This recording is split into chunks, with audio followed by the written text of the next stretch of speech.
Pickup for the 49ers on this NFL trade deadline day. Acquired defensive end Chase Young from the Commanders for a third-round pick. ESPN NFL analyst Louis Riddick. Chase has been fantastic this year as far as the tempo and the pace with which he's playing with. His get-off, his finesse rush move. If they can just tighten up the coverage in the back end in San Francisco, both him and Nick Bosa and Randy Gregory stand to benefit from the fact that they're really one of the deepest pass rushing defensive lines in the entire National Football League. Washington also traded defensive end Montez Sweat to Chicago for a 2024 second-rounder. Bills acquired Packers cornerback Rasul Douglas for a third-round pick. The move reinforces the cornerback spot for Buffalo, which lost Trey White to a torn Achilles earlier this season. Lions acquired Browns receiver Donovan Peoples-Jones for a sixth-round pick. The Vikings acquired Cardinals quarterback Josh Dobbs and a conditional seventh-round pick for a sixth-rounder 2 days after the season-ending injury to Kirk Cousins. NBA, Phoenix's Devin Booker out a third straight game with an ankle injury tonight against San Antonio. Think O'Reilly Auto Parts for all your car care needs. They're close, convenient, and have the parts you need fast, along with excellent customer service from professional parts people you can trust. Stop by your local O'Reilly Auto Parts today or visit O'ReillyAuto.com. Matt Moscona. I'm very important. After further review. Say it one more time. After further review with Matt Moscona. And here we go. Live from the Mercedes-Benz of Baton Rouge Studios. That's right.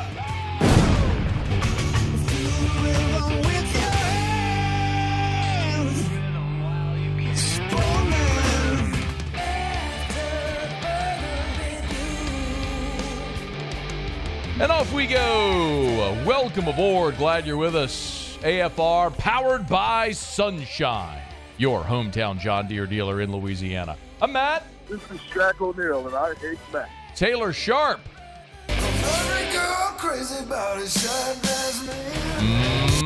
Music. And Mr. Toby Tomplay.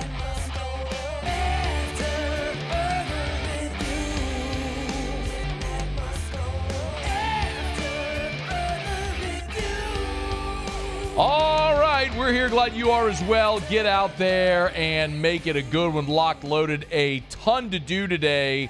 In 15 minutes, Matt Fortuna is going to be here. Matt covered Notre Dame athletics for a long time. Now he's got his own college football site that he's running. But I want to get Matt Fortuna in here because he obviously covered Brian Kelly, the coach.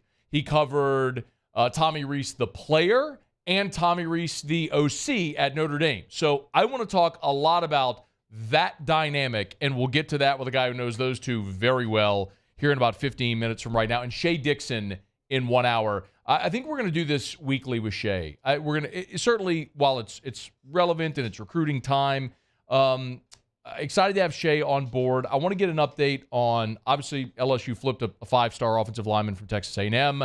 Number one quarterback for next year, Bryce Underwood, has announced his commitment date. Huge recruiting weekend with LSU Bama. So Shea in an hour, Sean Salisbury in hour 3. We got a ton to do, but let us start as we do every single day. It's time to pop the top on another edition of AFR with Bud Light. Drink easy. Okay, the NFL trade deadline has come and gone. The Saints, as expected, not players at the deadline. However, each of the Saints' next 3 opponents were. And it's pretty significant, so let's talk about it. Muse, hit me with my music if you would, please. It got started when the Washington Commanders shipped Montez Sweat to the Chicago Bears. Here was the report from Ian Rappaport. Montez Sweat, one of the best young pass rushers in the NFL, is headed to the Chicago Bears. Yes, the Chicago Bears are buyers, not sellers. Sources tell me it is a second-round pick going from Chicago to Washington. As of right now, it would be the 35th overall selection. Of course, Montez Sweat, the kind of player he is, a rising player in the final year of his deal. No doubts on this one for Chicago. So, Montez Sweat going to the Bears. it makes sense for Washington as I was looking at this because, well, you got Chase Young and you got Montez Sweat. Both are said to be free agents this year.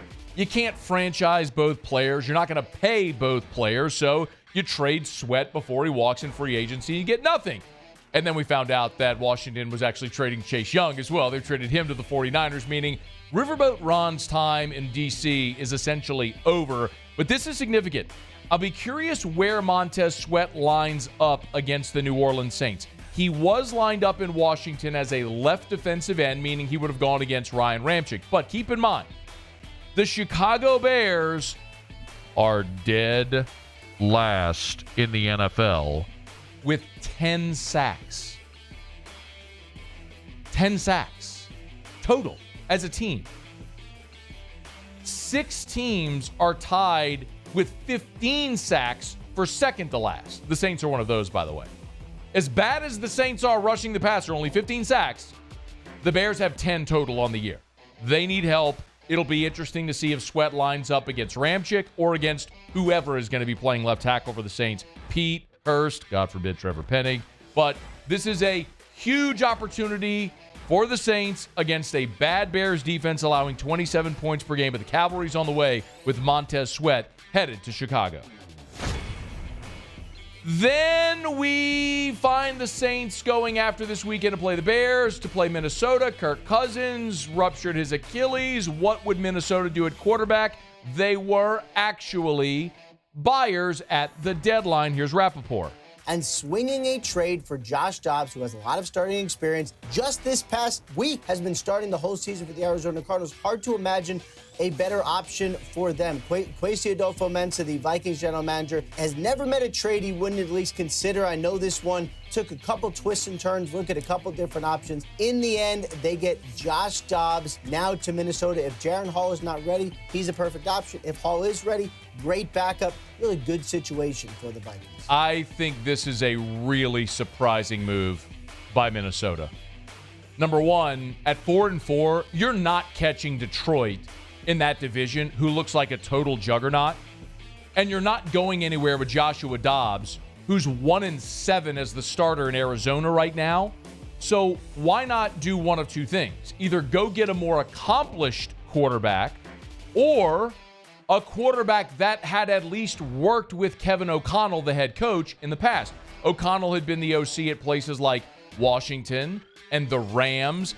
For example, Case Keenum started games for him in 2019 there with the Washington Redskins. He's now a backup in Houston.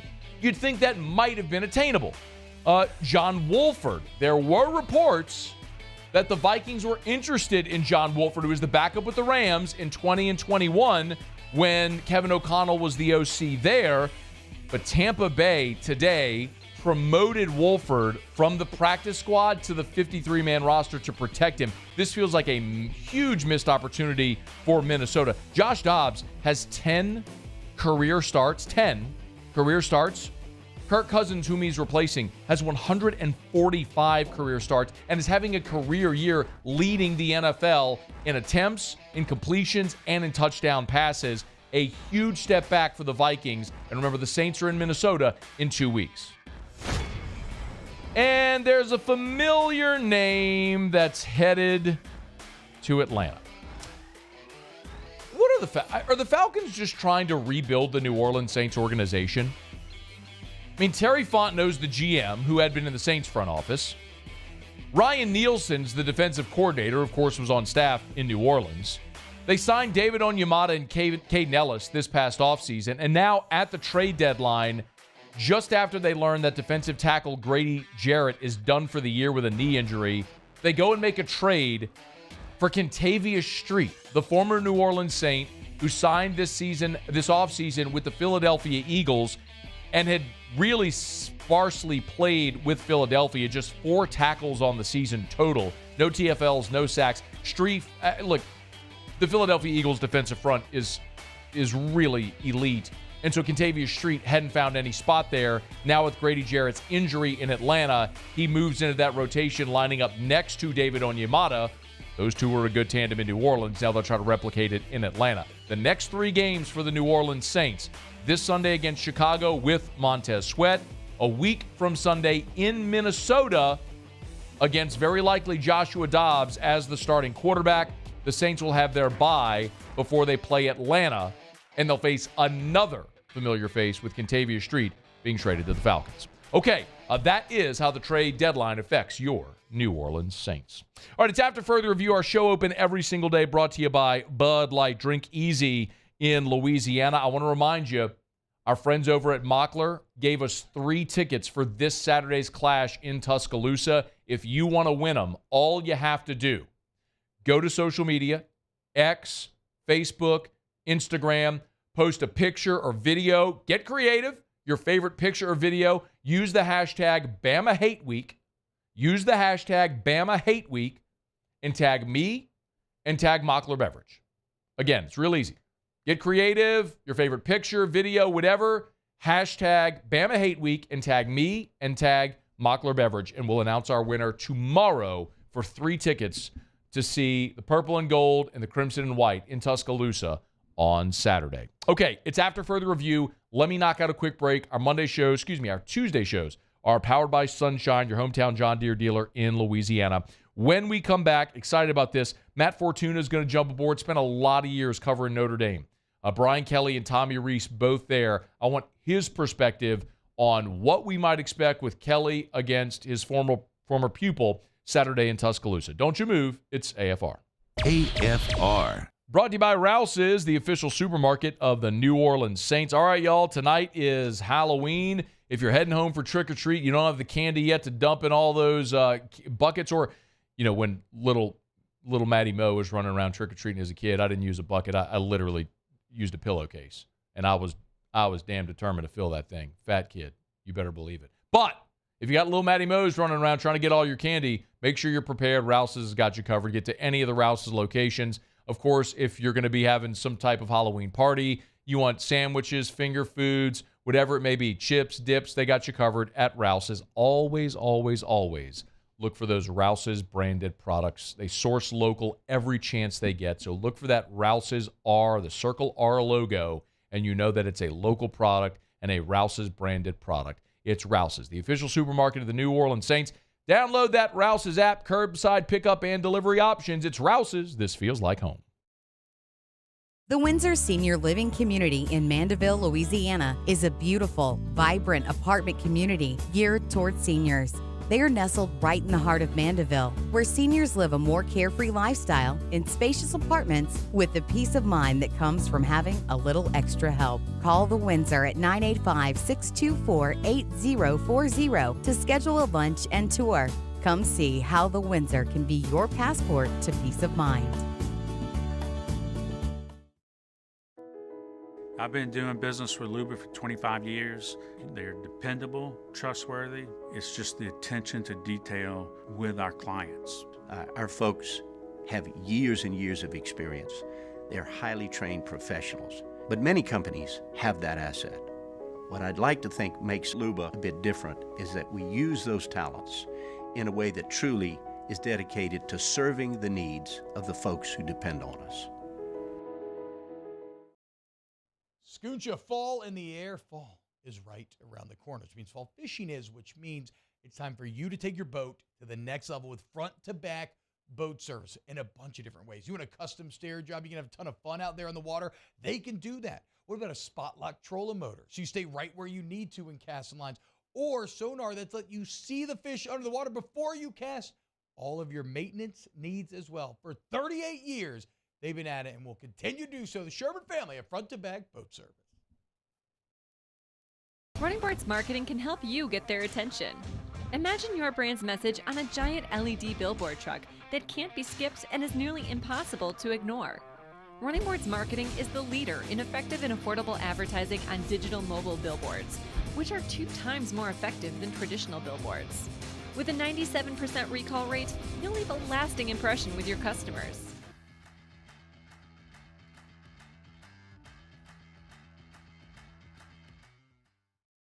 Electricity is all around us, and our families depend on it. Every day is sparked by the power of a cold drink or a warm meal, a movie night, and a comforting light at the end of a dark hallway. From sunrise to sunset, playtime to bedtime, our team is ready to take care of your electrical needs. Even in the case of an after-hours emergency, the light in your life shines brighter with Mr. Electric.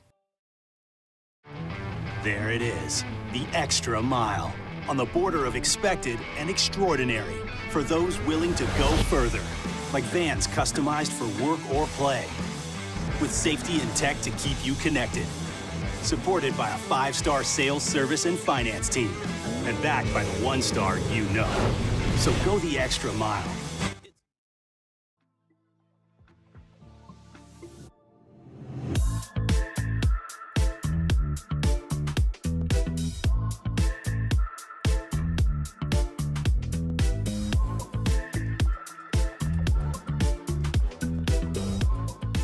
After further review, powered by Sunshine, your hometown John Deere dealer in Louisiana. One of the really interesting dynamics for Saturday's LSU-Alabama matchup is Brian Kelly and Tommy Rees. Of course, Tommy Rees played under Brian Kelly and then coached under Brian Kelly. Brian Kelly tried to get Tommy Rees to come with him to Baton Rouge, and Tommy Rees decided to stay in South Bend. Only a year later for Tommy Rees to leave South Bend for Alabama. Well, Saturday, Kelly and Rees will meet up in Tuscaloosa. Matt Fortuna spent a lot of years covering Notre Dame football, knows Brian Kelly, Tommy Rees well, now runs his own deal. It's the Inside Zone. InsideZoneMF.com is in Matt Fortuna. InsideZoneMF.com is the website and also the host of the Independent Podcast. Get it wherever you get your podcast. Matt's good enough to hang out with us for a few minutes here. Matt, we appreciate it, man. Great to visit again. How are you? Doing well, Matt. Good to talk to you, buddy. How's everything with you? Man, look, it's LSU Bama week, so everything is just completely on edge, as you'd expect, with so much on the line. Matt, I was excited to talk to you because I'm pretty intrigued by what the Kelly-Rees relationship may manifest on Saturday. Let's go back, if we could, and just set the stage. When Tommy Rees was a player for Brian Kelly, what was their relationship like? And what do you remember about that time there in South Bend?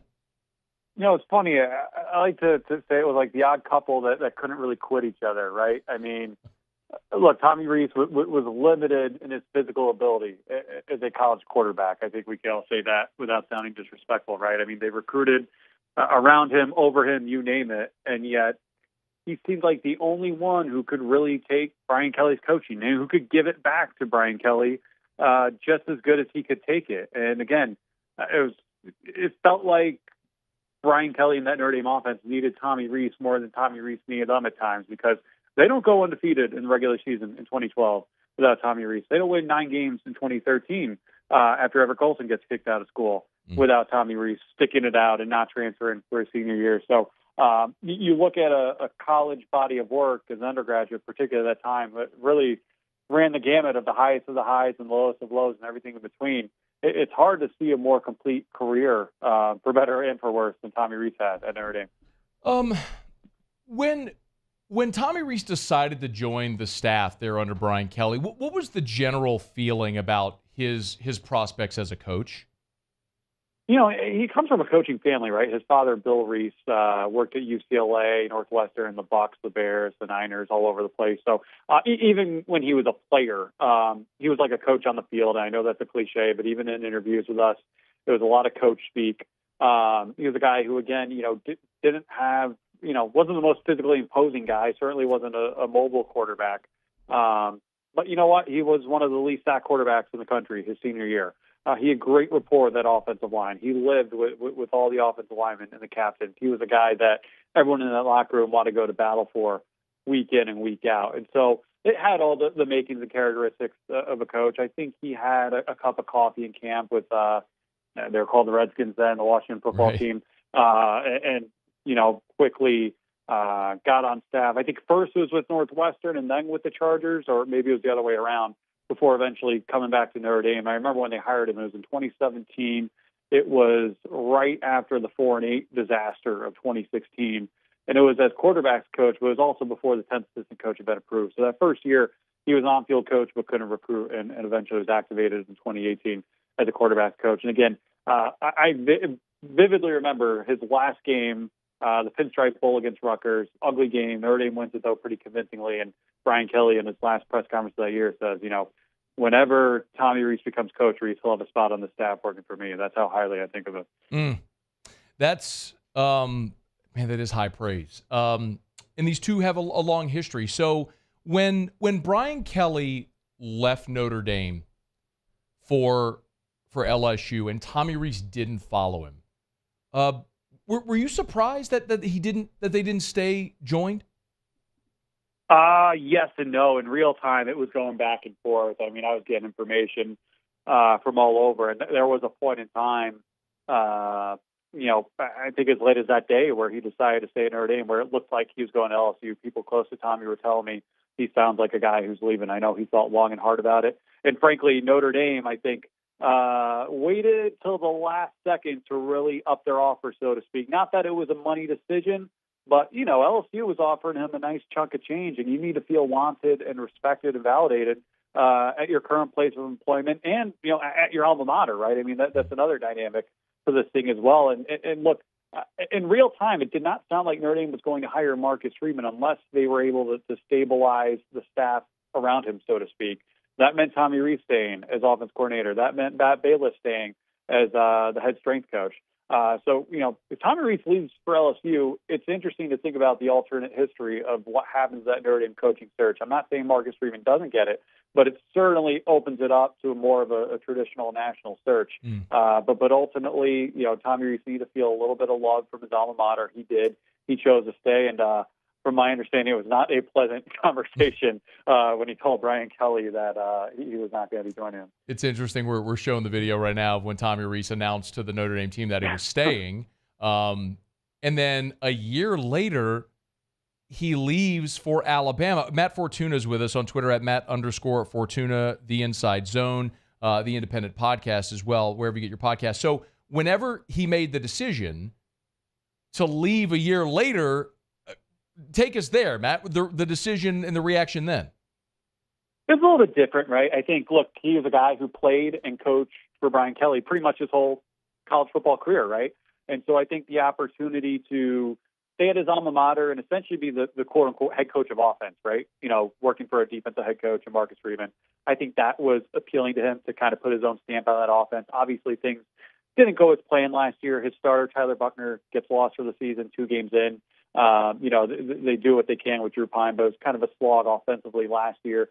And again, there's always been this kind of love-hate relationship that's almost like familial, right, when it's your own school and your own guy, between Tommy Rees and the Notre Dame fan base. I mean, this is a guy who, when he relieved Everett Golson late in a game against Purdue in 2012, got booed.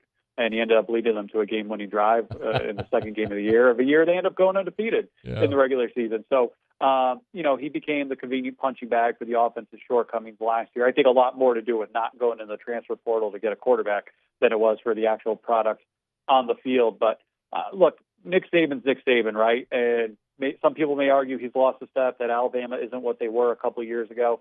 He's still the greatest coach, probably of all time. If you got a chance to work for him, you've got to take it, whether you're his first choice or not. And I think that may have been something that the light bulb went on, I think, in Notre Dame fan base's heads of, like, if Nick Saban wanted this guy, clearly there's something special about him, right? Like Nick Saban's not making charity hires here.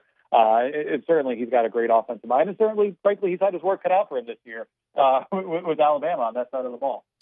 Matt Fortuna is our guest. Spent a lot of years covering Notre Dame. Great understanding of Brian Kelly, Tommy Rees, that whole dynamic there. Now does his own thing, the Inside Zone. Make sure you get to the website, InsideZoneMF.com, as in Matt Fortuna, InsideZoneMF.com, and check out his stuff at the Independent Podcast, wherever you get your podcast. All right, Matt, let's talk about Saturday and how that whole 4 or 5 minute preamble of their relationship unfolds.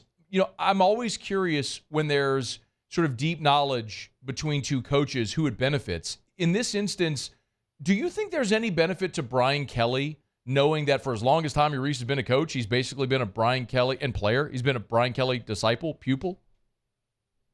There might be. I wouldn't read too much into it there just because the personnel at Alabama is so different from what he had at Notre Dame. And when you look at how much that offensive line, frankly, has struggled at Alabama this year, and how much that was kind of the backbone of Notre Dame's better offenses when Tommy Rees was there, both as a player and as a coach, I'm not sure how much of an advantage that really would give you. I mean, conversely, you could look at, Mike Denbrock was play caller in the OC when Tommy Rees was a player, as an assistant coach at Notre Dame as well. So, I mean, look, there's a lot of familiarity on both sides when it comes to this. So it's hard to say one guy has an advantage over the other. And look, there's one thing you've probably learned by now with Brian Kelly.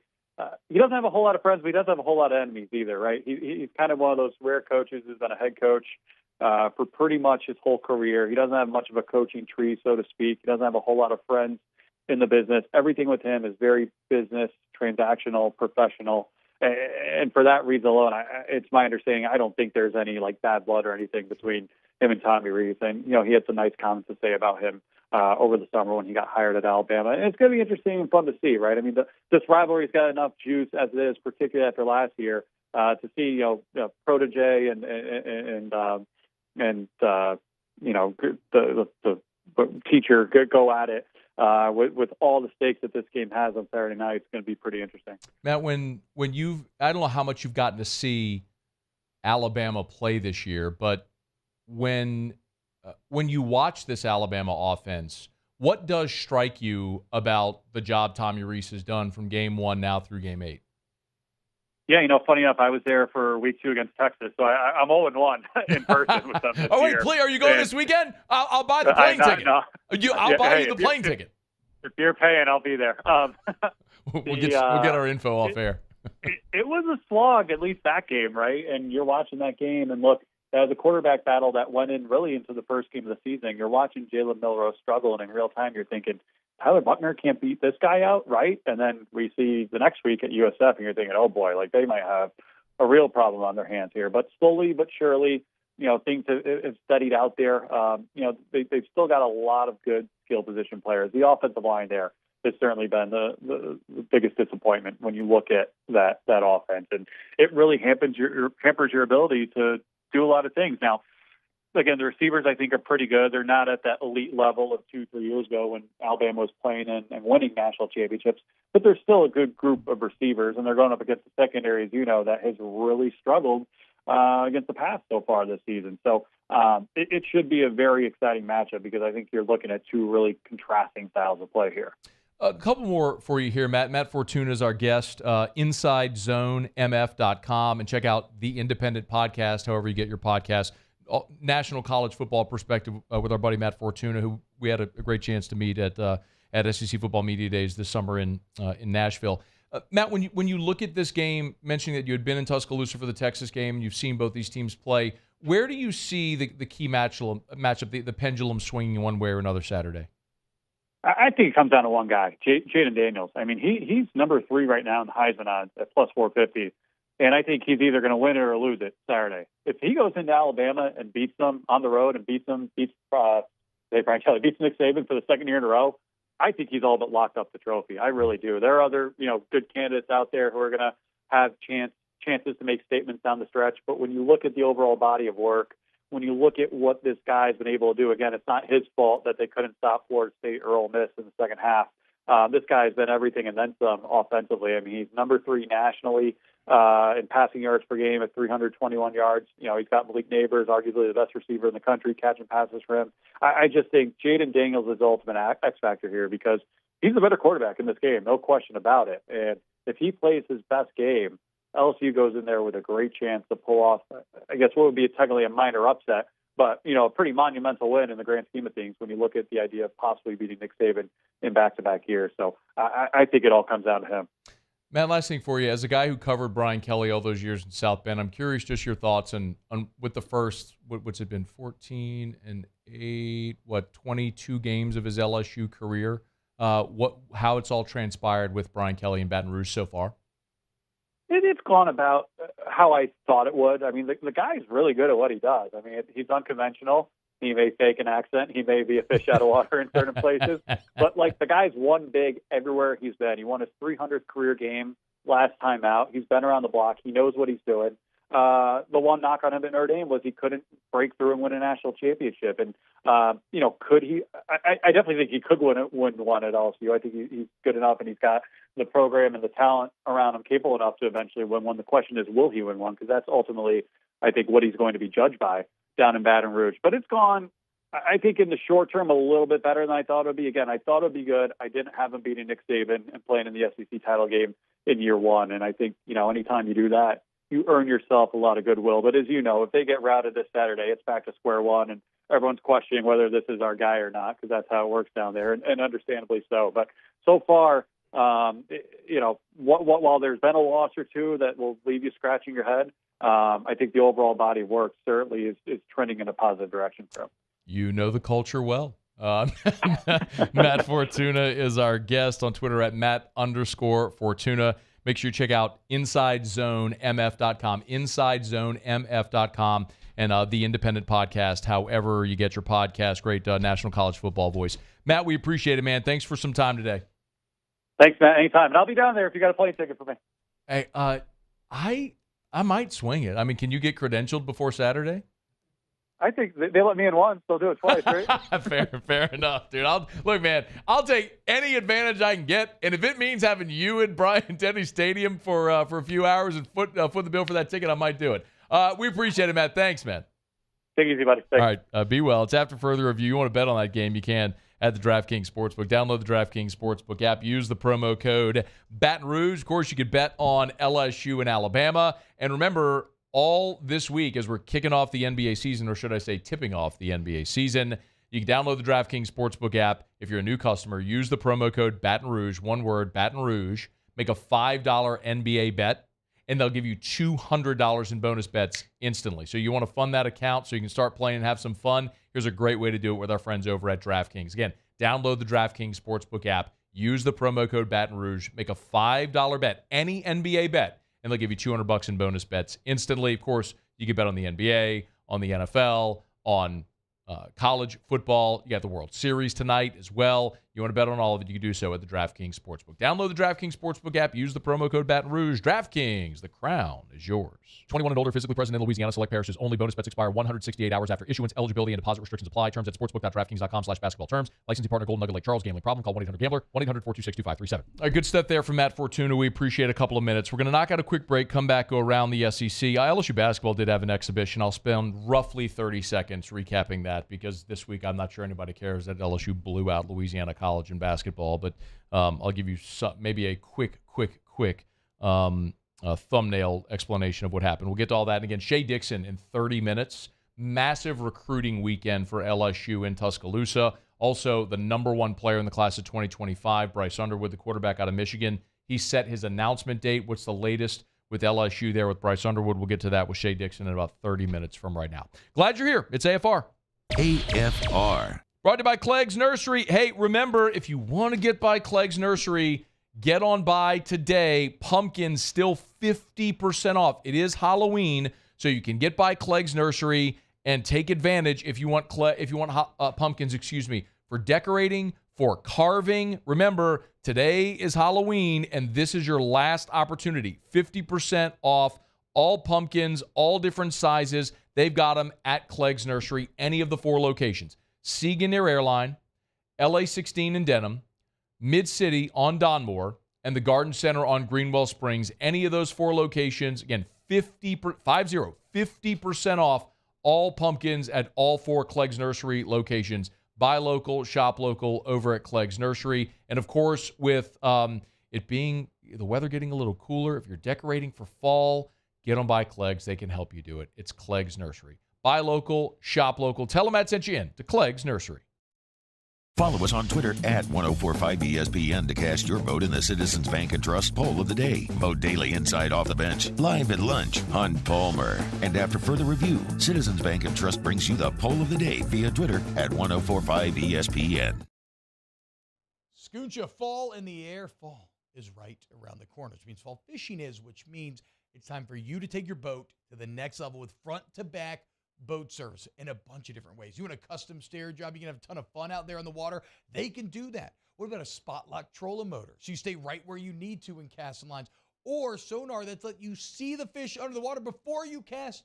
All of your maintenance needs as well. For 38 years, they've been at it and will continue to do so. The Sherman family of Front to Back Boat Service.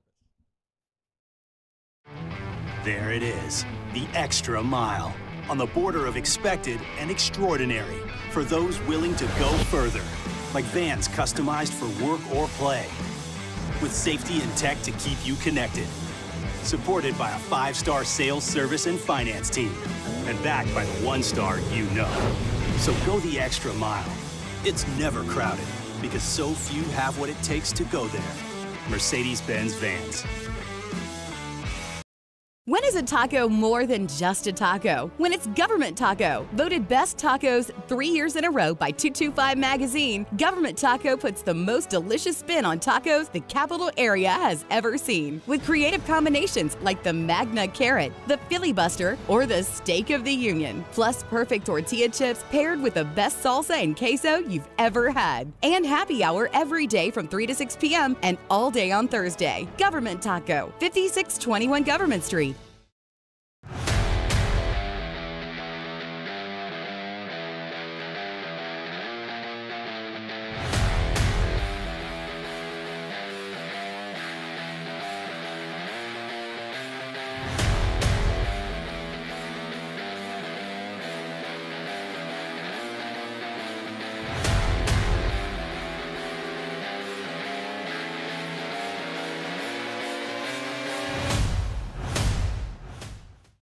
Gulf Coast Office Products is a nationally recognized Savin office equipment dealer based right here in Louisiana. Over 100 employees strong, Gulf Coast has the boots on the ground to support all vertical markets, from education, engineering, legal, and finance. With the latest in office technology, from desktop to production segment units, Gulf Coast and Savin have the perfect fit for you.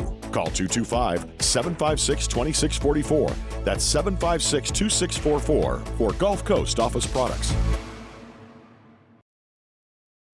At Relief Windows, we're more than windows. We're windows, doors, hardy plank, and vinyl siding. But our number one product is... She thinks my tractor's sexy. It really turns her on. She's always staring at me while I'm chugging along.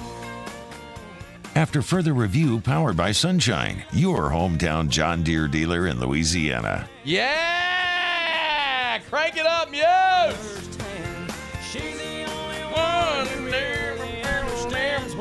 There it is.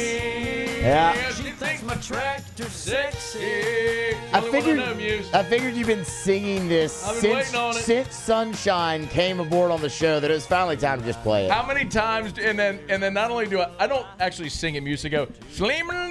That's true. Yeah. I know the beat. I know the melody. You do the "She Thinks My Tractor Sexy" part, and it really the Farmer's turns her Tan on. part, and the Farmer's Tan part. That's it. Even kind of crazy about a farmer. That's the only lines you know. If you have not gone to Sunshine's social media today, how fitting that their NIL athlete for Bama Week, Mason Taylor! Mason Taylor! Yeah! We need all the good vibes, all the good juju we can get. That 2-point conversion last year, you darn right. Put him in a big old green John Deere tractor, have him plowing fields and whatnot. That's what I'm talking about right there. Make sure you check out all of the Sunshine Equipment's social media. They've got, actually, Grace, the marketing director over there, they have a series of Mason Taylor videos they're going to be releasing all week. Mason Taylor! So we're just getting it started here today, and it will build to a crescendo later in the week. So might I recommend, I'll just wait for the song to keep playing. Crank him, yes! It really turns her on. Yeah! She's always It actually goes really well with the video. It does, doesn't it? It does. Yeah! Oh, man, I tell you what, Sunshine. You want a John Deere, the only place you're getting it bunky and below is at Sunshine with 17 locations. SunEquip.com. SunEquip. EQUIP.com. Who sings this, Muse? That's Kenny Chesney. Oh, you think I know that? This is old Kenny Chesney. You think I could point out Chesney? This is old. You think I could point out Kenny Chesney in a lineup? 90s Kenny Chesney. Oh wait, is that the short dude that was friends with Sean Payton? Yeah, Yes. and Peyton. They went to Tennessee together. Yeah, Peyton Oh, Manning. They did a story about it one that's time. Yeah. right. Yeah, He is yeah. a Tennessee guy. He is. And you know what? Tennessee hates them Bambers too, don't they? They do? Yeah, they do. Inject this into my veins today, Muse.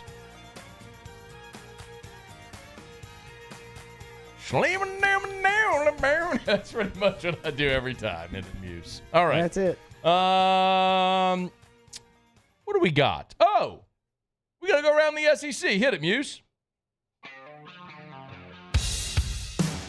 Around the SEC, presented by Gulf Coast Office Products, excellence in imaging solutions. The Alabama Crimson Tide. Alabama offensive tackle J.C. Latham wearing a walking boot on his right foot.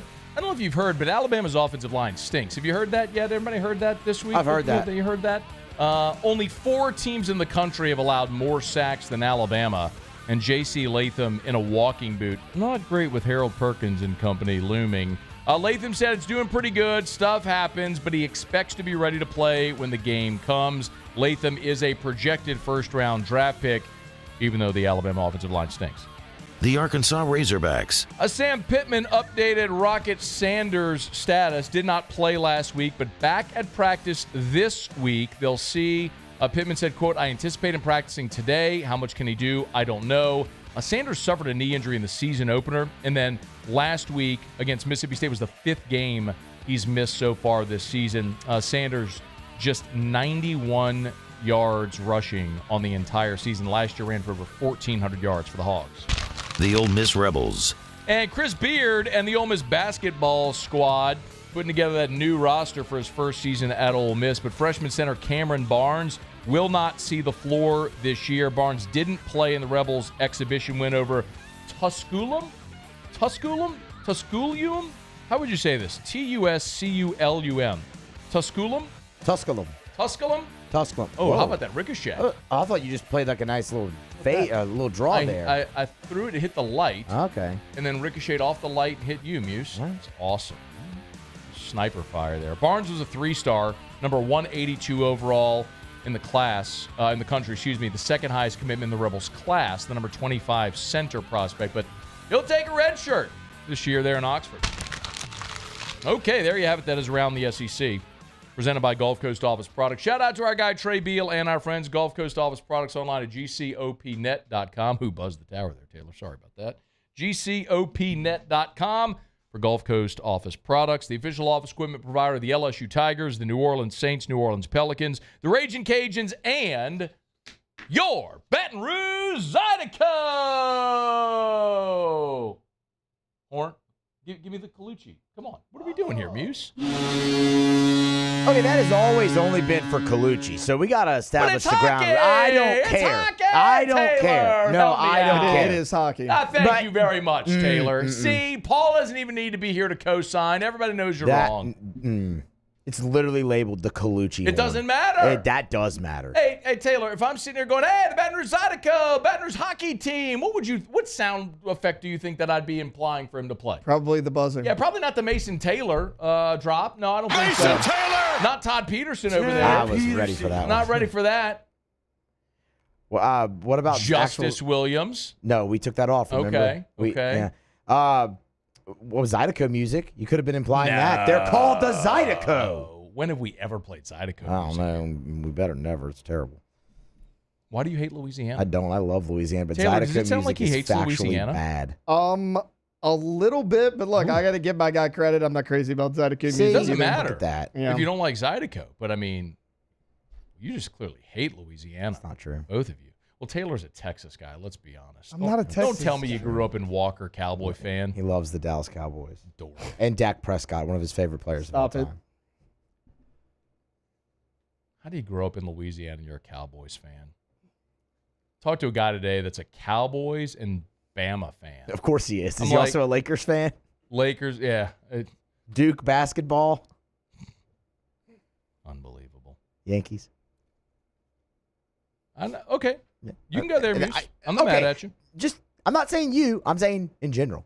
Plenty of Bama Yankees, fans. yes. All right. The problem with that inherently is people say that all the time. There's no baseball team here. It's true.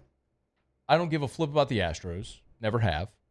I like Bregman, but the second Bregman leaves, I'll never care about the Astros again. We have an NBA team. We have an NFL team. We've got a major college team in the state. We have no NHL. So cheer for whoever you want in the NHL. I don't care. Well, it's lifelong Boston Celtics, New York Rangers, LA Lakers, Dallas. You love the Lakers there, Taylor? Is that I do not. Your squad? I pull for the Pelicans. At least it's a little redemption. Locked so how up. in the world then are you a Cowboy? Okay, I'm not even interested. okay. We're late and I got to go to break. And I don't care. LSU beat something called Louisiana Christian 132-44. They started 4 new players, including 3 transfers. Jordan Wright led LSU with 22 points. Did I do good? That about covered it. Yeah. There's your basketball. There's your basketball quota for the week. It's friggin' Bama week. Sitting here talking about exhibition basketball. Kick rocks with that. All right, it's after further review. Let me knock out a quick break. We'll come back. Brian Kelly, Nick Saban continuing to preview LSU Bama, and Dabo doubles down. That's next. It's AFR. AFR. AFR is brought to you by Pluckers Nicholson Bluebonnet. Dine-in, carry-out, or delivery. 28 flavors of award-winning jumbo chicken wings, ice-cold draft beer, full-service bar, sports on TV. And tonight, Game 4 of the World Series. Can the Diamondbacks find the equalizer? You need a place to watch. You can watch at Pluckers. Of course, you've got a full slate of NBA games tonight as well. Remember, we got Maction tonight. Yeah, we do. Do we have a Maction drop? I need something for Maction. We don't. We'll get one, though. What would be fitting for a Maction drop? Let's get Otter just yelling Maction. That's fair enough. See if we can get it. But it has to be a good yell from the Otter. Yeah. Northern Illinois, Central Michigan, Buffalo against Toledo. You need a place to watch, to feast on that gorgeous college football slate. My goodness. Go feast on gorgeous award-winning jumbo chicken wings at Pluckers. Nicholson, just south of campus. Bluebonnet, right in front of the Mall of Louisiana. Dine-in, carry-out, or delivery. It's Pluckers. If you don't like our wings, we'll give you the bird. $1,000 off MSRP on new 23 1500 trucks, $15,000 off, and a 1 million mile warranty. Plus, we'll pay your trade-off regardless of what you owe. The crew at Bayou Automotive is going to do right by you. Gulf Coast Bank and Trust is giving our customers the power to bank anywhere, anytime during this challenging event. And we're right there with you. Our mobile banking app is a smart way to manage your money and time. Gulf Coast Bank and Trust, the bank that cares about you. Relentless reporting gets results. I'm never going to stop until we get the answers you need. Uncovering more as the powerful try to cover things up. What happens in the dark will always come to light. Founding new principles and practices for the state of Louisiana. Chief Investigative Reporter Chris Nakamoto. Chris Nakamoto and the Investigative Unit. Recipients of Columbia University's prestigious DuPont Award. The importance of doing this fortified program and offering it to people down here is, number one, the only real chance you're going to get to do this is when you put on a new roof or build new. And through companies like HUDCO, who's kind of leading the way in this thing, it's going to offer the customers a huge advantage in the insurance market and the price of their insurance. You know, we're not looking to make a fortune off fortifying. We're trying to give you a better product than our competitor at the moment. I'm trying to do something that he can. I'm trying to give you something better. So a lot of these insurance jobs, you're getting a re-roof, you're only paying your deductible. Let's sit down and talk about the fortified and let's see what it does to your insurance premium. You're getting a steal. Yeah. You're getting a brand new roof and a fortified certificate for your deductible, essentially. And I think we're rocking and rolling.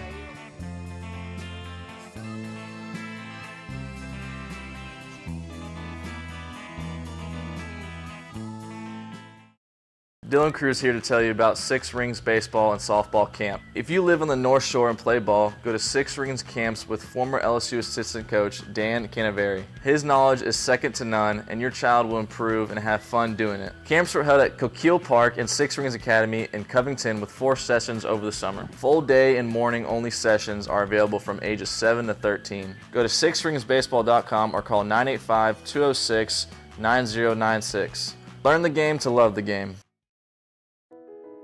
I've been doing business with Luba for 25 years.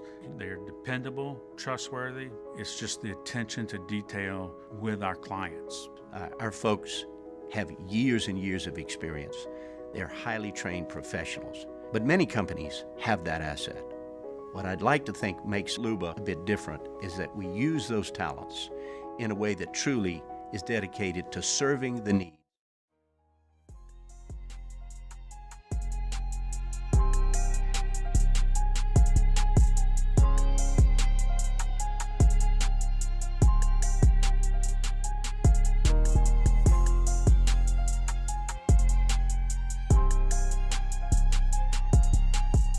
After further review, powered by Sunshine, your hometown John Deere dealer in Louisiana.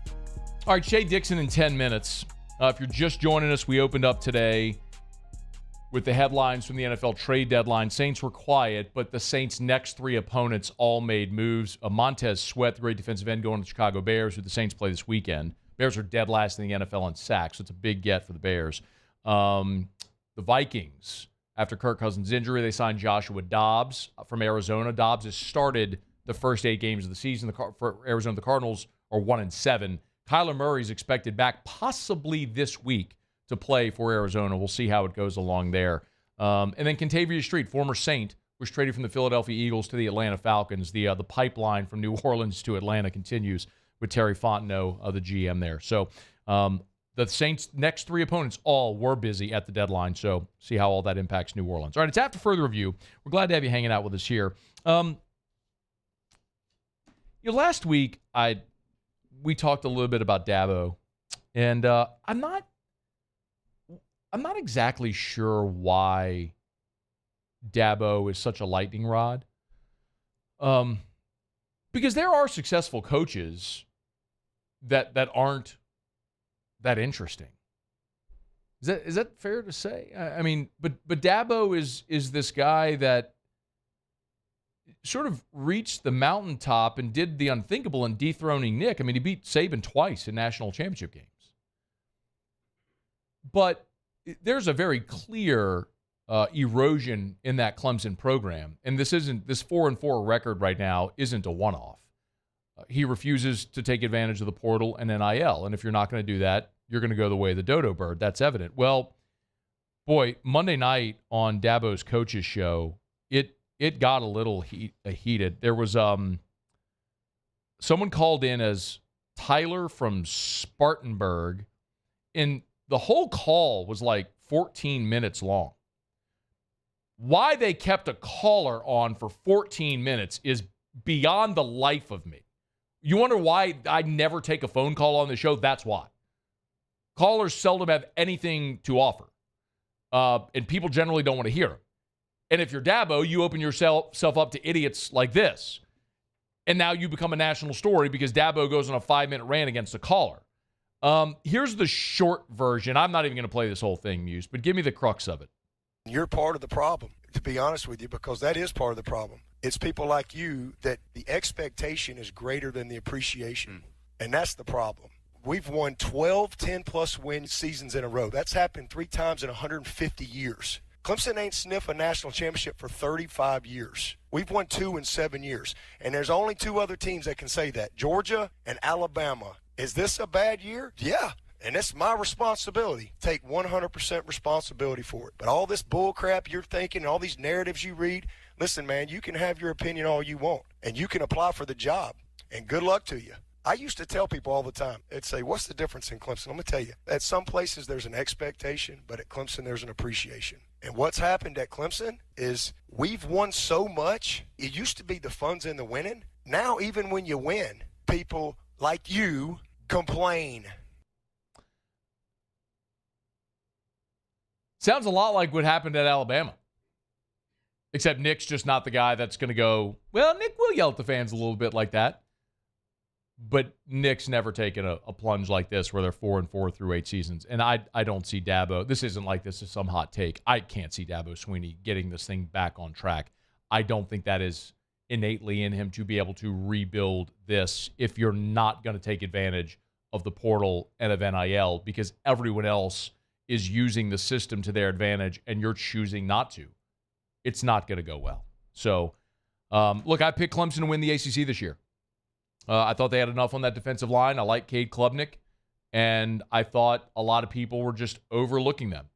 And they've lost some close games. I mean, they should have beaten Florida State. Kid missed a point-blank field goal that would have beaten Florida State.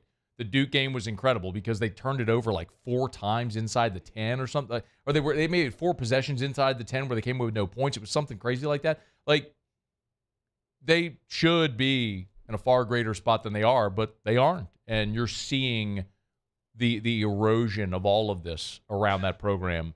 Dabo's at the center of it. I don't think he's going to fix it. Okay. It's After Further Review. We're glad you're with us. Sean Salisbury is going to be here in hour number 3 as he is every single Tuesday. Well, now I got a break. Sports Center gets caught up on national headlines. When we come back, Shea Dixon's going to join us. The number 1 quarterback in the country for 2025 has his decision date locked in. AFR. We're brought to you by the Williamson Eye Center. Hey, y'all, mark this date down if you haven't done it yet. A week from Monday, it's Monday, November the 13th. I'll be over at the Williamson Eye Center and inviting all of you to come out. Williamson Eye Center, the location off of Bluebonnet. So you turn off of Bluebonnet on the Picardy, right by the Baton Rouge General, and you go up there, Suma, that building right there on the corner at Suma.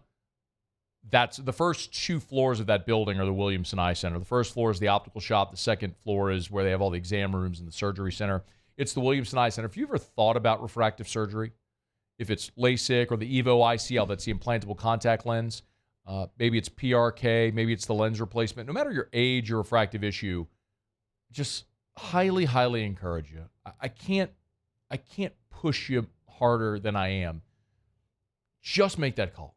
Get the information and make a decision and change your life. Williamson Eye Center can help. 924-2020 or williamsoneye.com. Bayou Ford is taking $10,000 off MSRP on select new 23 Ford F-150 trucks.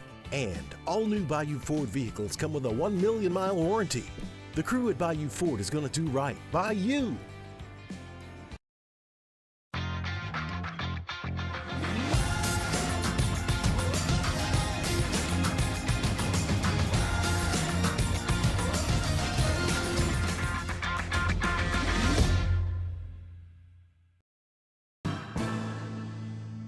His name was Cain. He had a horse along the countryside. I saw him ride. One day they found him. It was a humid day.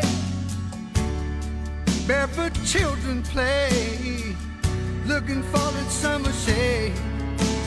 Time just slips away.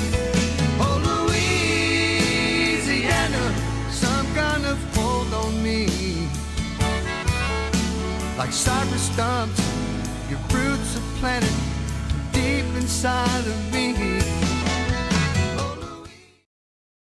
Scooncha, fall in the air. Fall is right around the corner, which means fall fishing is, which means it's time for you to take your boat to the next level with front-to-back boat service in a bunch of different ways. You want a custom stair job, you can have a ton of fun out there on the water, they can do that. What about a spot lock trolling motor? So you stay right where you need to in casting lines, or sonar that's let you see the fish under the water before you cast. All of your maintenance needs as well. For 38 years, they've been at it and will continue to do so. The Sherman family of front-to-back boat service. Running Boards Marketing can help you get their attention. Imagine your brand's message on a giant LED billboard truck that can't be skipped and is nearly impossible to ignore. Running Boards Marketing is the leader in effective and affordable advertising on digital mobile billboards, which are 2 times more effective than traditional billboards. With a 97% recall rate, you'll leave a lasting impression with your customers.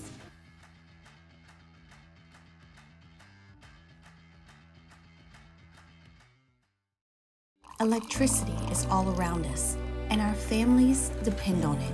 Every day is sparked by the power of a cold drink or a warm meal, a movie night, and a comforting light at the end of a dark hallway. From sunrise to sunset, playtime to bedtime, our team is ready to take care of your electrical needs. Even in the case of an after-hours emergency, the light in your life shines brighter with Mr. Electric. Gulf Coast Bank and Trust is giving our customers the power to bank anywhere, anytime during this challenging event. And we're right there with you. Our mobile banking app is a smart way to manage your money and time. Gulf Coast Bank and Trust, the bank that cares about you.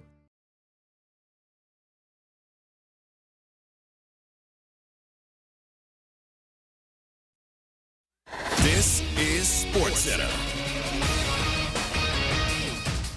I'm Christine Lisi. Defensive end Chase Young heading to one of the NFL's best on this trade deadline day. Commanders sending the former second overall pick to the 49ers for a third-round pick.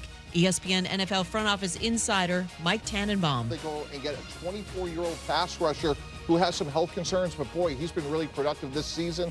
And I love the organizational alignment that it's going to be about the fourth quarter pass rush, and you can't have enough depth if you're the 49ers when you compete against Detroit, Philly, and Dallas. Washington today also traded defensive end Montez Sweat to Chicago for a 2024 second-rounder. Lions acquired Browns receiver Donovan Peoples-Jones for a 2025 sixth-rounder.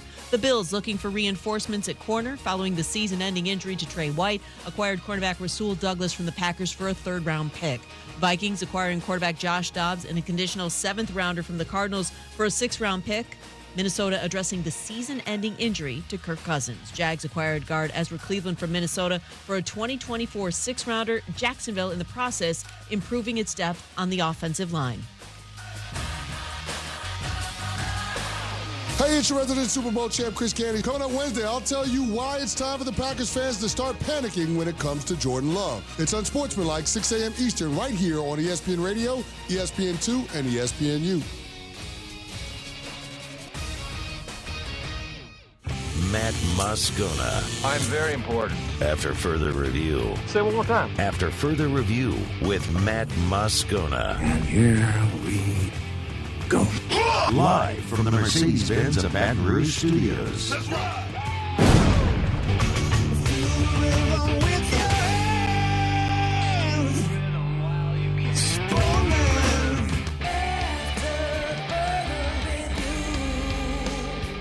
Hour 2, off we go.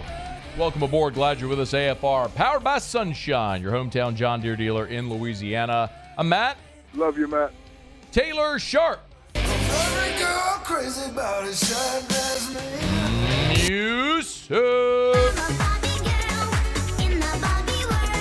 And Mr. Toby Tomplay.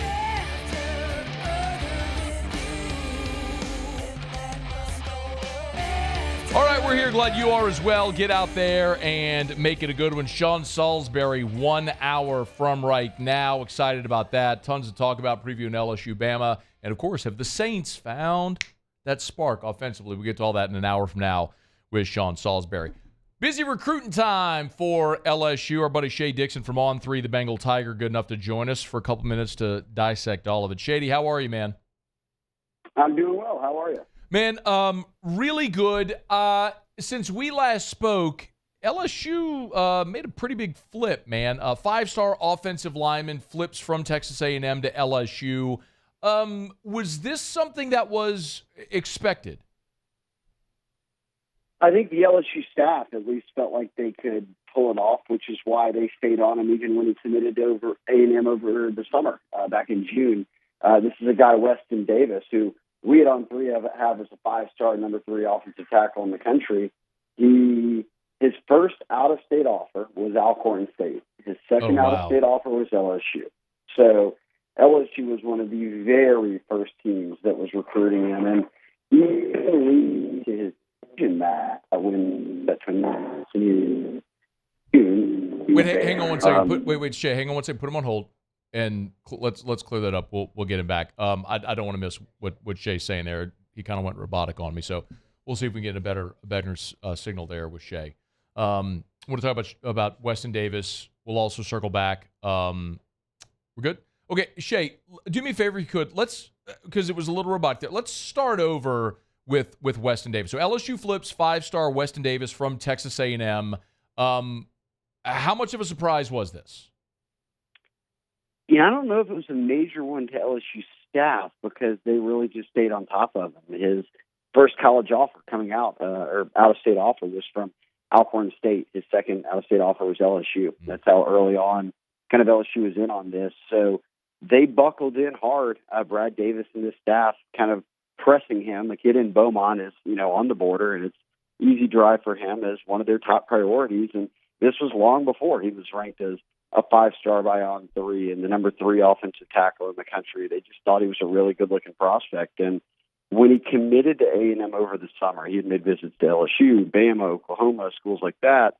A lot of people that week thought he was going to choose LSU. And then in those final 48 hours, it became clear, okay, he's headed to A&M. And Brad Davis and his staff just never slowed down. And ultimately, they were able to pull off the flip this past week on Thursday night, I believe it was. And add another think about this, for the third year in a row, they will have signed a 5-star offensive tackle. Will Campbell was one, Zaylon Third, and now you go into Beaumont and get a guy like Weston Davis. So between Brad Davis and the arrival of Brian Kelly, obviously, O-line recruiting has done such an about-face to where I think it's tough to argue that it's not the most well-recruited position on the team. Does Weston Davis comp at all to Will Campbell or Emory Jones or Zalance Hurd? I think he's got a little bit of Zalance Hurd in him. He's someone who right now is still a bit raw, but the upside is there. I mean, 35-plus inch arms are some of the longest in the class. He's a guy at Beaumont United who's really one of the better high school basketball programs out there right now in the country, who is a significant contributor. And you remember Emory Jones playing in high school. I can't remember where Emory Jones went to high school, but yeah, he played basketball. I got it. He I played got you. some basketball. But, yeah, so he's got the feet, moves really well. And in terms of the Lance Hurd comparison, he's just so good right now at the point of attack and in run blocking and finishing that once you refine him as a pass pro and kind of get a well-rounded game from him, he's one of the best offensive tackles in America. So, yeah, 3 straight years of a 5-star offensive tackle in each class is the direction you want to head. He's on Twitter at Shea Dixon. Are there potentially more Texas A&M commits that could be targets to flip to LSU? There are, and that's the hope, too, because at this point there's so few uncommitted kids out there. If you just even think about it, the 3 guys that LSU has added, 4 in the past 4 commitments they've gotten have all flipped from another school. So you're having to do a lot of that right now, and A&M has 2 defensive linemen from Louisiana committed, and Dominic McKinley out of Acadiana and Gabe Relaford of an Evangel. I'd put the chances of getting one of them higher on Relaford for LSU, and we'll see how things unfold there. But also going into Texas, Traylon Miller is one of LSU's top receiver targets. He's already decommitted from A&M here recently. Terry Bussey, a 5-star who just committed to A&M at the end of September over LSU and Bama, was back on LSU's campus again for a game already following his commitment to A&M, and is now firmly kind of in the mix for him. So it'll be interesting to see how the next few weeks play out in terms of, or really month plays out in terms of the season, and who all they're after in terms of potentially flipping them. Shay, I know there's another prospect that everybody's keeping an eye on. Of course, the number 1 quarterback in the country for next year. The number 1 player in the country for next year is Bryce Underwood, and he's announced his decision date. What's the latest there with Bryce? Yeah, it's going to be announced January 6th, and he had said that was the date he was leaning towards, and now he's locked in on it, and he's now deep in his play. He just finished first round of his playoffs, but they've won back-to-back state titles at Belleville. So the thought is that he's going to play all the way through Thanksgiving, which means probably not many more visits to come. And he did visit LSU for a game in Tiger Stadium, his 4th visit in 6 months. I'll say that it's LSU, Michigan.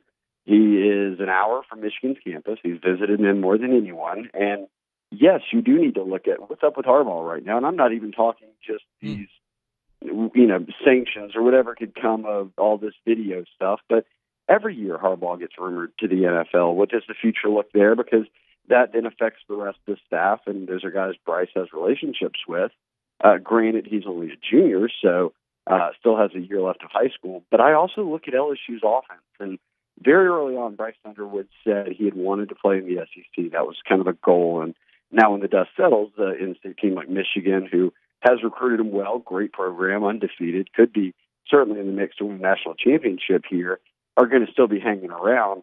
But LSU was the only SEC school he really warmed up to, and that was before, Matt, they went out and put up the best offense in college football. And Jaden Daniels looks like the most improved quarterback in the country. And these are all things that LSU talked about and said, hey, look, we want to move towards this type of offense. But when you show them the results, they speak for themselves. And if I had to pick right today of which, like if you were committing this afternoon, I'd probably lean LSU. Now, what happens over the next 2 months, we'll see. I bet this is one that continues to go back and forth in Bryce's mind of staying home, playing at Michigan, or making that leap to the SEC and going to LSU. But kudos to Joe Sloan, because this staff and the entire staff have done an excellent job on a guy who is widely considered to be one of the best quarterbacks that's come out in recent years.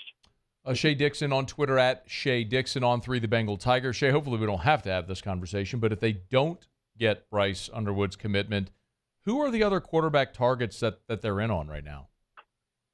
Well, the guy that everyone immediately will turn to is George McIntyre, the number 2 quarterback in the country, and we are moving right at 1 year since Colin Hurley, their senior, who's committed out of Florida and will enroll right after signing day for January, when he committed to LSU. So that has given Joe Sloan and the staff a year to recruit guys who are just now juniors, and that's Bryce Underwood and George McIntyre, the number 1 and 2 quarterbacks in the country, and the only 2 quarterbacks that they've gone after, really, to this point in terms of offering and really recruiting. So Underwood will commit first, McIntyre commits second. McIntyre has LSU, Bama, Tennessee as kind of his lead groups coming out of Nashville. So they're very much in the thick of it, to where you would hope as an LSU fan and cross your fingers that this offense and what they've done and the trajectory that this program is on, that you've got a pretty good chance, at least above a 50% chance maybe, to come away with the number 1 or 2 quarterback in the country. It's incredible. I mean, Shea, this place was a quarterback graveyard for a decade. Man, it's incredible that we're actually watching what we're watching right now. All right, last thing for you. LSU Bama this weekend. How big is this? Set the stage for the recruiting weekend with LSU there in Tuscaloosa. Yeah, they've got a ton of visitors. Obviously, a lot of guys too that they aren't battling a lot in this current class, but for the future, there'll be a lot of guys that are there that have LSU and Bama offers. And I say it on your show all the time. A recruit does not care about who wins one game. That won't matter. But the totality of your season and what that one game could mean is certainly something you put under the microscope in a moment like this. If LSU beats Bama and then they win out and they're back in Atlanta, and in 2 years of being the head coach, Kelly and the staff have put together the number 1 offense in college football and have won the West twice, that speaks volumes. And if you lose this weekend, your shot at repeating as SEC West champs is pretty much out the window. So, no, one loss does not determine where a kid goes, but boy, it's a nice springboard if LSU could get this win and somehow finish out with wins over Florida and A&M and find themselves back in Atlanta. Obviously, there'll be tiebreak situations and all that, but I feel like by the end of November, everything will have worked itself out, and the winner will be the winner. And LSU winning this weekend would go a long way towards that. That helps in recruiting. He is Shea Dixon on 3, the Bengal Tiger, on Twitter at Shea Dixon. Be sure to give him a follow. You need your recruit news. He's just the best. Shady, we always appreciate it, man. Thanks for the time. Yep, thanks for having me on that. All right, man, be well. Great stuff there from Shea. We appreciate a couple of minutes. It's after further review. We're brought to you by South Point Volkswagen and SouthPointVW.com. New and certified pre-owned in Baton Rouge and online at SouthPointVW.com. I say it every day, but it's with Volkswagen, you're getting the style, the feel, the performance of luxury without the cost, and maybe best of all, it's manufactured right here in the U.S. of A. Big Volkswagen plant in Chattanooga, Tennessee. So when you go to Airline Highway, just north of Highland, and you buy a Volkswagen at South Point, that Volkswagen was made in Chattanooga, Tennessee. So you're supporting American jobs, but you're getting the great German engineering, all the safety features, the IIHS top safety picks, all the style, the feel, the performance of luxury without the cost. You get it at South Point Volkswagen. Louisiana's largest volume Volkswagen dealer is South Point Volkswagen. For our friends in Lafayette on ESPN 103.7 in Lafayette, Southwest Volkswagen is there for you in Southwest Louisiana. It's South Point Volkswagen. What's your direction? Okay, y'all, it's after further review. Talk some beer with Feinswag, maybe some LSU, Alabama memories from years past of covering this game. We'll look forward to having Lee coming up in a bit. Also, we missed our college football takeaways yesterday, so I want to get to that. We will continue to highlight the big news from NFL deadline day. Saints are off from practice today, so as they prepare for this weekend's game at home against the Bears, and a great opportunity. The big news that Montez Sweat was traded from Washington to Chicago, so The Saints will get to handle the Saints offensive line. Will have to handle Montez Sweat in his first game with the Monsters of the Midway. But being honest, man, the Bears have looked anything but the Monsters of the Midway. One of the worst defenses in the NFL and the fewest sacks in the NFL, which sort of necessitated the Montez Sweat deal. But we'll get to more of that as we move throughout the show today. And Sean Salisbury in hour number 3. Okay, quick break. We'll continue here on AFR. AFR. We are one day away from November. And I'm excited about it because every year I tell you this, and it surprises people when I say it, but I've come to know it's true. The number one month in our market for real estate, it's not in the spring. It's November. So if you're thinking about selling your home, now is the time to call Darren James. 335-7666, 335-7666, or agent225.com. The reason is obvious. You want to be in your new home for the holidays? You move now. You want to be in your new home for the new year? You move now. This is the hottest real estate month. We're upon it as we're one day away from November. And remember, Darren James, Wall Street Journal's 1%, top 1% of realtors in America, has his guaranteed sale program. Going to sell your home? Call Darren. He'll sit down with you. You'll agree to a price and a deadline. If he doesn't sell your home at that price by that deadline, he'll have your home bought with cash or he'll sell it free for his half of the commission. It's Darren James. Think real estate, think Darren James. I've been doing business with Luba for 25 years. They're dependable, trustworthy. It's just the attention to detail with our clients. Our folks have years and years of experience. They're highly trained professionals. But many companies have that asset.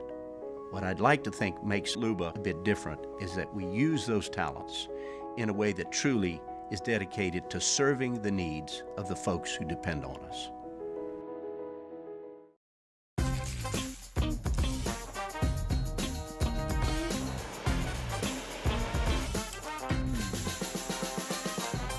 The best-kept secret in town is out. Discover Tallulah at the Renaissance Hotel on Bluebonnet. There it is, the extra mile, on the border of expected and extraordinary, for those willing to go further, like vans customized for work or play, with safety and tech to keep you connected, supported by a 5-star sales, service, and finance team, and backed by the 1-star you know. So go the extra mile. It's never crowded, because so few have what it takes to go there. Mercedes-Benz Vans.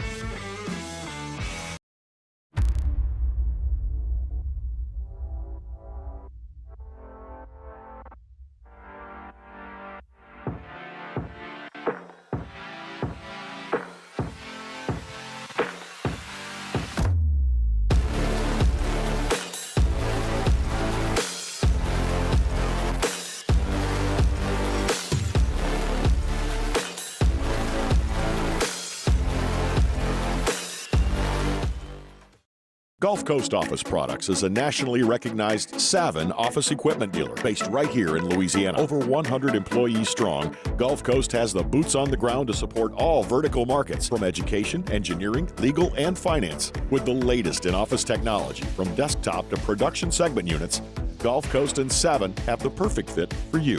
Call 225-756-2644. That's 756-2644 for Gulf Coast Office Products. Dylan Cruz here to tell you about Six Rings Baseball and Softball Camp. If you live on the North Shore and play ball, go to Six Rings Camps with former LSU assistant coach Dan Canaveri. His knowledge is second to none, and your child will improve and have fun doing it. Camps were held at Coquille Park and Six Rings Academy in Covington with 4 sessions over the summer. Full day and morning only sessions are available from ages 7 to 13. Go to sixringsbaseball.com or call 985-206-9096. Learn the game to love the game.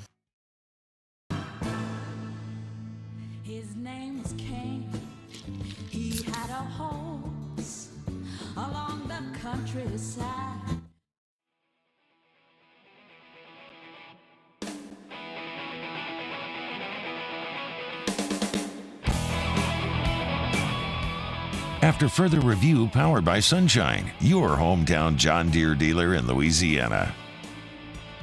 Hey, Lee, how are you?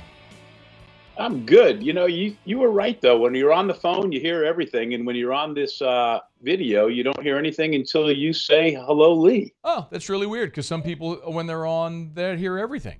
while they're on hold, so that's weird. And so I'm apologizing ahead of time for telling you I won't be able to hear the beer song. And man, do I got a beer for you, Matt. Oh my gosh, I got a beer. Why are you wearing a Michigan State shirt? Well, it started out today that I had to go out and it was pretty cold. And so I was wearing my Southern Illinois University sweatshirt, which was really high quality. But then it got warmer, so I had to go to a lighter weight. And this was the first one I grabbed. It's a Michigan State Ready Boys volleyball There shirt. it is. Okay. And it's perfect weight, long arms, thin, fits great. Even has a little bit of a longer tail, Matt. And a longer tail, you say? It's in the back there. So, it's kind of nice, We got to get you headphones. So that's why, because it was just the right apparel to wear for today. If you want another ding, let me give you another ding. All right. Okay. You all right with that?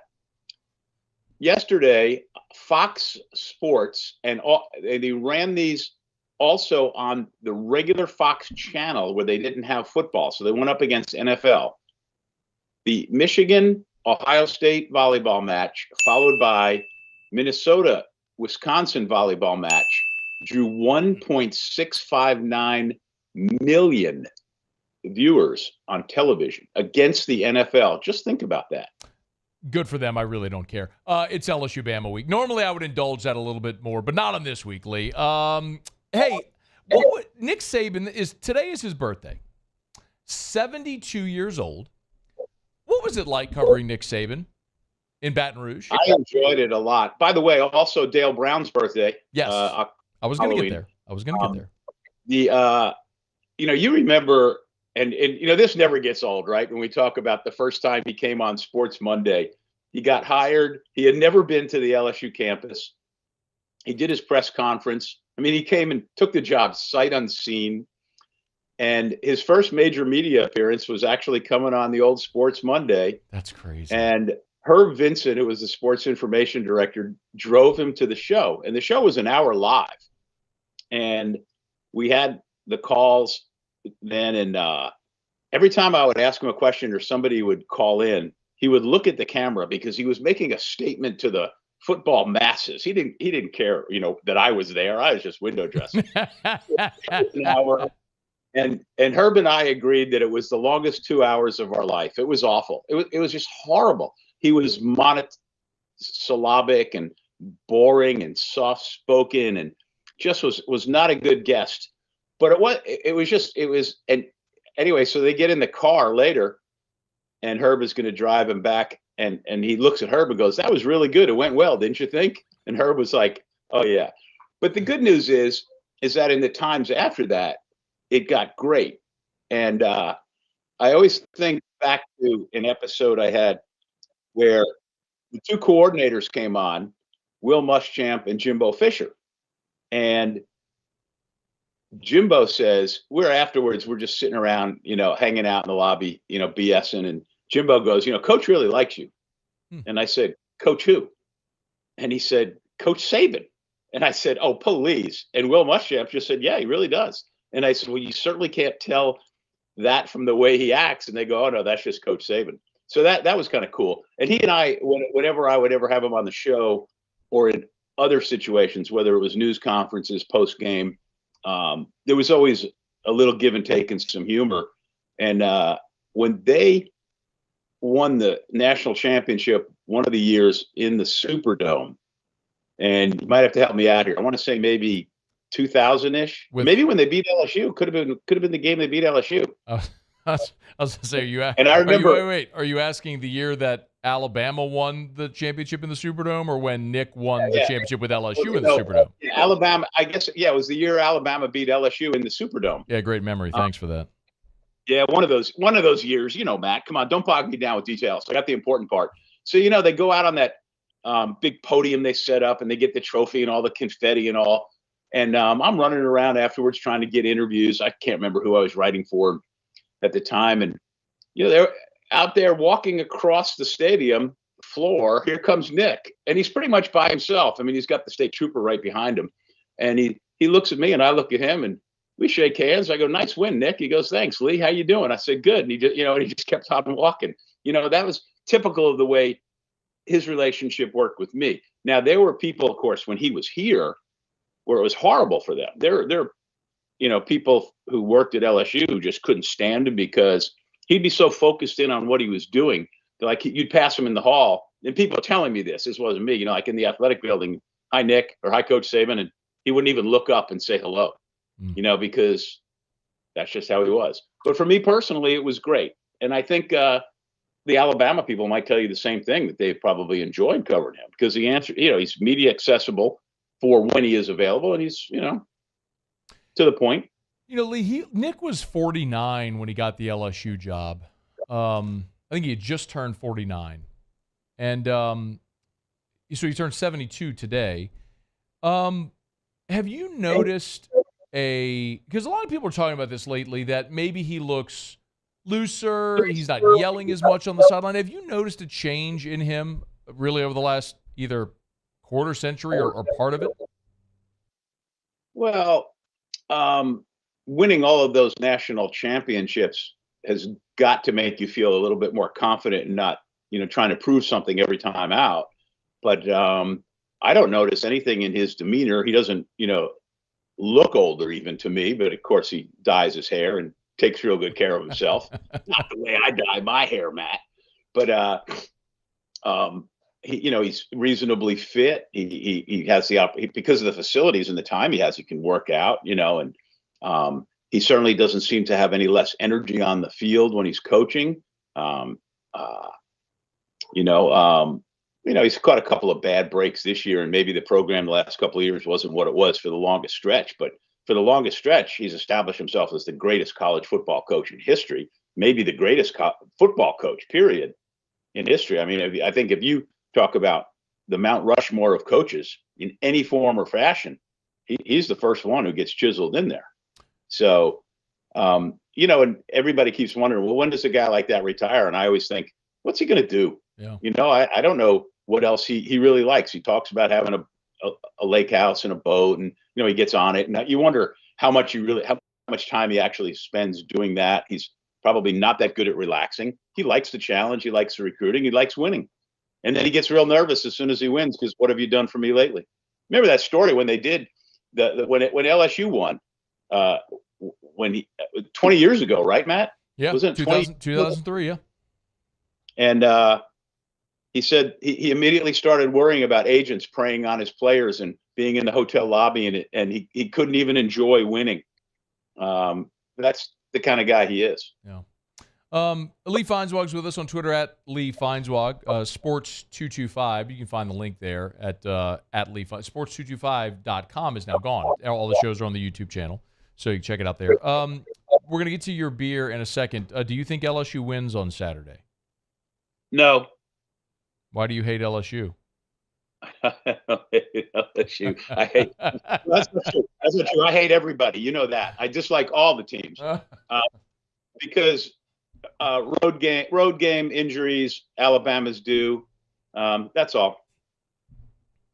Well, nothing more than that. Just a gut. And you know me long enough, Matt, to know that A, I don't bet on sports, and B, don't bet on anything I say in sports. Yeah, that's fair. Yeah. I'm hopeful Jaden Daniels can go hang 40 on him and LSU can get out of there with a win somehow, some way. But that might be wishful thinking for all the reasons that you just said. Hey, what? Can I say one more thing? For sure. When I missed you last week, but 2 weeks ago we talked about Dabo Swinney, and I said to you then, he sounds like a guy who's ready to call it a career. And then you referenced him again in the last segment and played that segment. Further evidence that I think that Dabo is had it up to here, right? And the reason it made me think about that is he's one of the many, many, many, many, many coaches who have coached for Nick Saban and who fall under that Saban coaching tree as well. So not just what he did at LSU, not just what he's done at Alabama, but his influence on the game is just incredible. And I guess, can you count Deion Sanders because they did television commercials together? Why? Sure, why not? He had to pick up something. Tree there. Yeah, he had to pick up something. You know what, Lee? Win or lose on Saturday for LSU, one thing's for certain: many of us are going to crack open an ice cold beer. Oh, what is the malted liquor? What gets you drunker quicker? What comes in bottles or in cans? Beer. Can't get enough of it. Beer. How we really love it. Beer. Makes me think I'm a man. Beer. I could kiss and hug it, but I'd rather chuck it. Cut my belly out to here. Beer. I could not refuse it. I could really use a beer. Beer. Take it away. All right, like I said, I had to wait for the cue from you because I can't hear on this thing. You All need right, so you need headphones. You need to put in headphones. This one, look, this is Dogfish Head's Worldwide Stout, first released in 1999, and then come out now this winter. Worldwide Stout. You know, the quick note is dark, rich, roasty, and brewed with a ridiculous amount of barley. Matt, listen, what this Worldwide Stout is an ageable ale that comes in at 15 to 20% alcohol. Oh! And has a depth more in line with a fine port than with a can of cheap mass-marketed beer. Are you kidding me? It's not only not for the timid as far as drinking it, but it's not for the timid on your wallet. Like if at Calandro's, it's $38.99 a 4-pack, $9.99 a single, and worth every penny of it. Just when you say drinking a beer while watching the football game, Matt, that is not the beer to drink multiple of. That's either a celebratory or, your team just lost beer. But 15 to 20%, Matt, that's a stout. So Dogfish Head Worldwide Stout. And truth of it is, you can't go wrong with anything from Dogfish Head. Their beers are so good. I listened to a really good episode of How I Built This, one of my favorite podcasts, where they interviewed the founder of Dogfish Head. It was a really good episode if anybody ever wants to check it out. Lee, we appreciate it as always. Have a good one. Bye, Matt. See you later. It's After Further Review. We'll continue next. AFR. Hudco Roofing, HudcoRoofing.com. Tell you every day, do business with someone you know. That's Hudco Roofing, HudcoRoofing.com. A Google guaranteed business. Thrilled to have that designation from Google. A Google guaranteed business, Hudco Roofing, HudcoRoofing.com. I want to remind you, if you own a commercial building, you got a flat or metal roof. Talking to in Baton Rouge, all y'all business owners in Industrialplex, all those buildings. How about this? Hudco has a silicone coating product. This will extend the life of your roof by 20 years. Comes with a 20-year warranty and is roughly half the cost of a roof replacement. So think, how much longer are you going to own that building for 20 more years? This is a silicone coating product that will extend the life of your roof by 20 years at roughly half the cost of a roof replacement. It's Hudco Roofing. Do business with someone you know. Hudco Roofing and HudcoRoofing.com. The Windsor Senior Living Community in Mandeville, Louisiana is a beautiful, vibrant apartment community geared toward seniors. They are nestled right in the heart of Mandeville, where seniors live a more carefree lifestyle in spacious apartments with the peace of mind that comes from having a little extra help. Call the Windsor at 985-624-8040 to schedule a lunch and tour. Come see how the Windsor can be your passport to peace of mind. There it is, the extra mile, on the border of expected and extraordinary, for those willing to go further, like vans customized for work or play, with safety and tech to keep you connected, supported by a 5-star sales, service, and finance team, and backed by the 1-star you know. So go the extra mile. It's never crowded, because so few have what it takes to go there. Mercedes-Benz Vans. Follow us on Twitter at 1045ESPN to cast your vote in the Citizens Bank and Trust poll of the day. Vote daily inside Off the Bench, live at lunch, Hunt Palmer. And after further review, Citizens Bank and Trust brings you the poll of the day via Twitter at 1045ESPN. Electricity is all around us, and our families depend on it. Every day is sparked by the power of a cold drink or a warm meal, a movie night, and a comforting light at the end of a dark hallway. From sunrise to sunset, playtime to bedtime, our team is ready to take care of your electrical needs. Even in the case of an after-hours emergency, the light in your life shines brighter with Mr. Electric. I've been doing business with Luba for 25 years. They're dependable, trustworthy. It's just the attention to detail with our clients. Our folks have years and years of experience. They're highly trained professionals. But many companies have that asset. What I'd like to think makes Luba a bit different is that we use those talents in a way that truly is dedicated to serving the needs of the folks who depend on us. Scooncha, fall in the air. Fall is right around the corner, which means fall fishing is, which means it's time for you to take your boat to the next level with front-to-back boat service in a bunch of different ways. You want a custom stair job, you can have a ton of fun out there on the water. They can do that. What about a spot lock trolling motor? So you stay right where you need to in casting lines. Or sonar that's let you see the fish under the water before you cast. All of your maintenance needs as well. For 38 years, they've been at it and will continue to do so. The Sherman family of front-to-back boat service.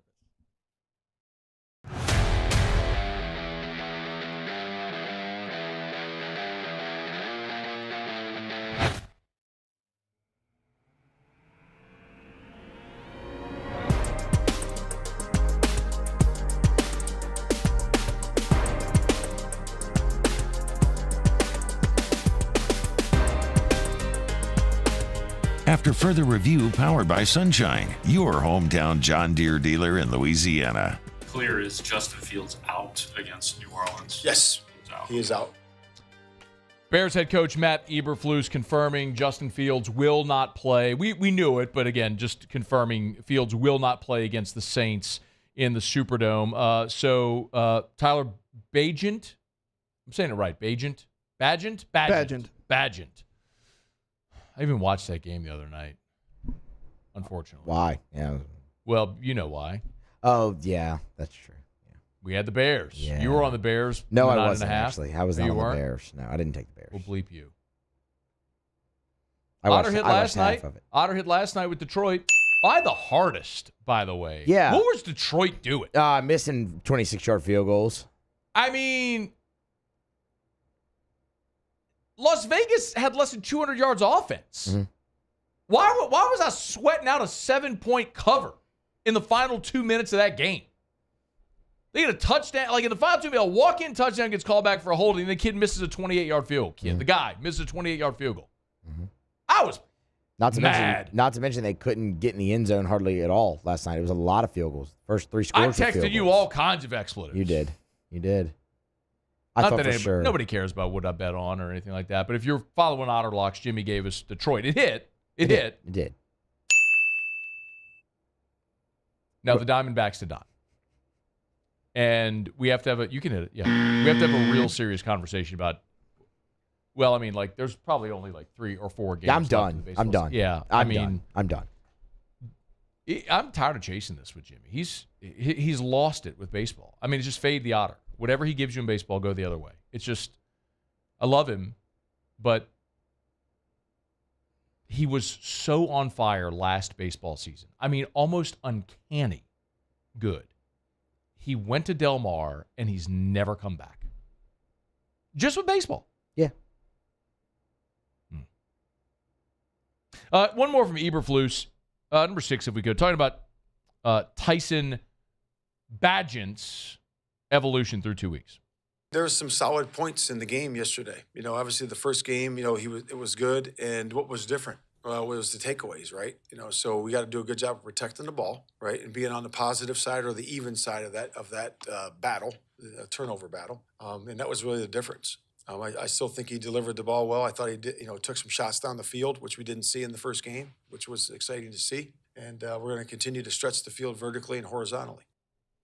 So it's the Saints against the Bears Sunday from the Dome. The Bears, as Eberflus confirmed, will face Tyler Bagent, no Justin Fields. All right, brought to you by Traction, TractionSports.com. Oh, I want to remind you, of course, today's Halloween. So Traction's closing at 5 today. So not that probably doesn't matter because it's 22 minutes from right now to many of you. But tomorrow, the Traction Infielders program with Coach Brent Boyd gets underway. There are a few spots open. The catchers program is completely full. But the infielders program still has a few spots left. So there's 2 different groups. There's the JV, which is ages 9 to 12.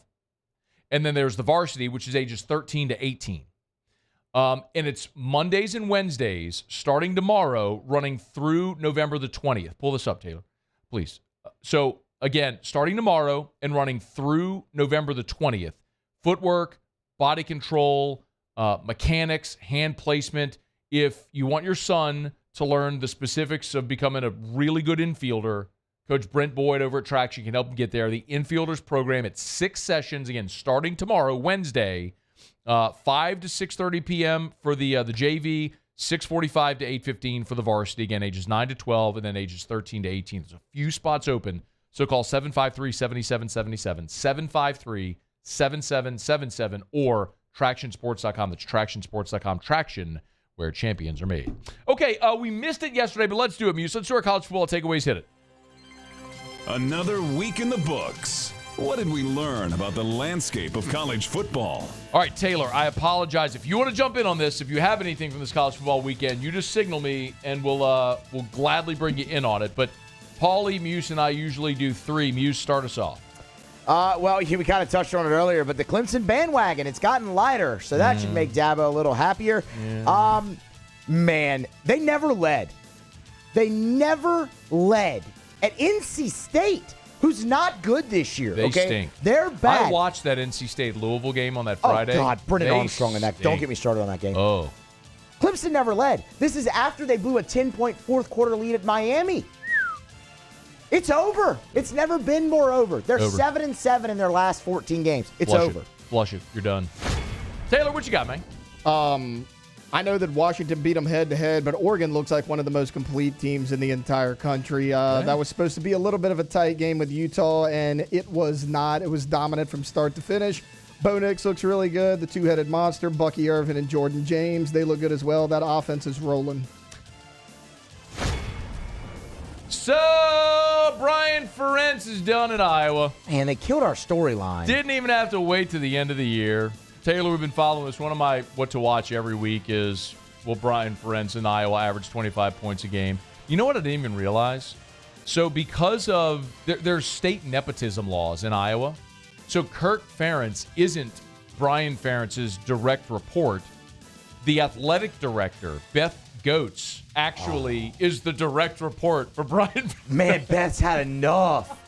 She's had enough. The interim AD came in and canned Brian Ferentz. So good. The outgoing athletic director, Gary Barta, who used to be the college football chair. Yeah, we used to make fun of him every week. Yeah, we did. So he's the one who came up with the contract, and he's gone. And so the interim AD steps in and is like, get out of here. I got you, Gary. Get out. It's cool. Don't worry, Gary. I got you, Gary. I'll be the bad guy. I'll do the dirty work. I'm only an interim. It doesn't matter. Brian Ferentz gone. So we featured USC a good bit in this segment. I know I had them after they beat Colorado, said they were probably the third best team in the Pac-12. I'll take it a step further. I think USC's done winning this year.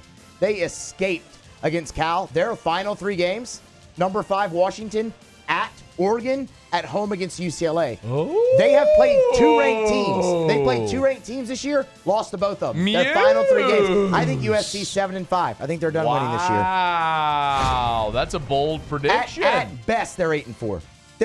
They're not. I don't believe.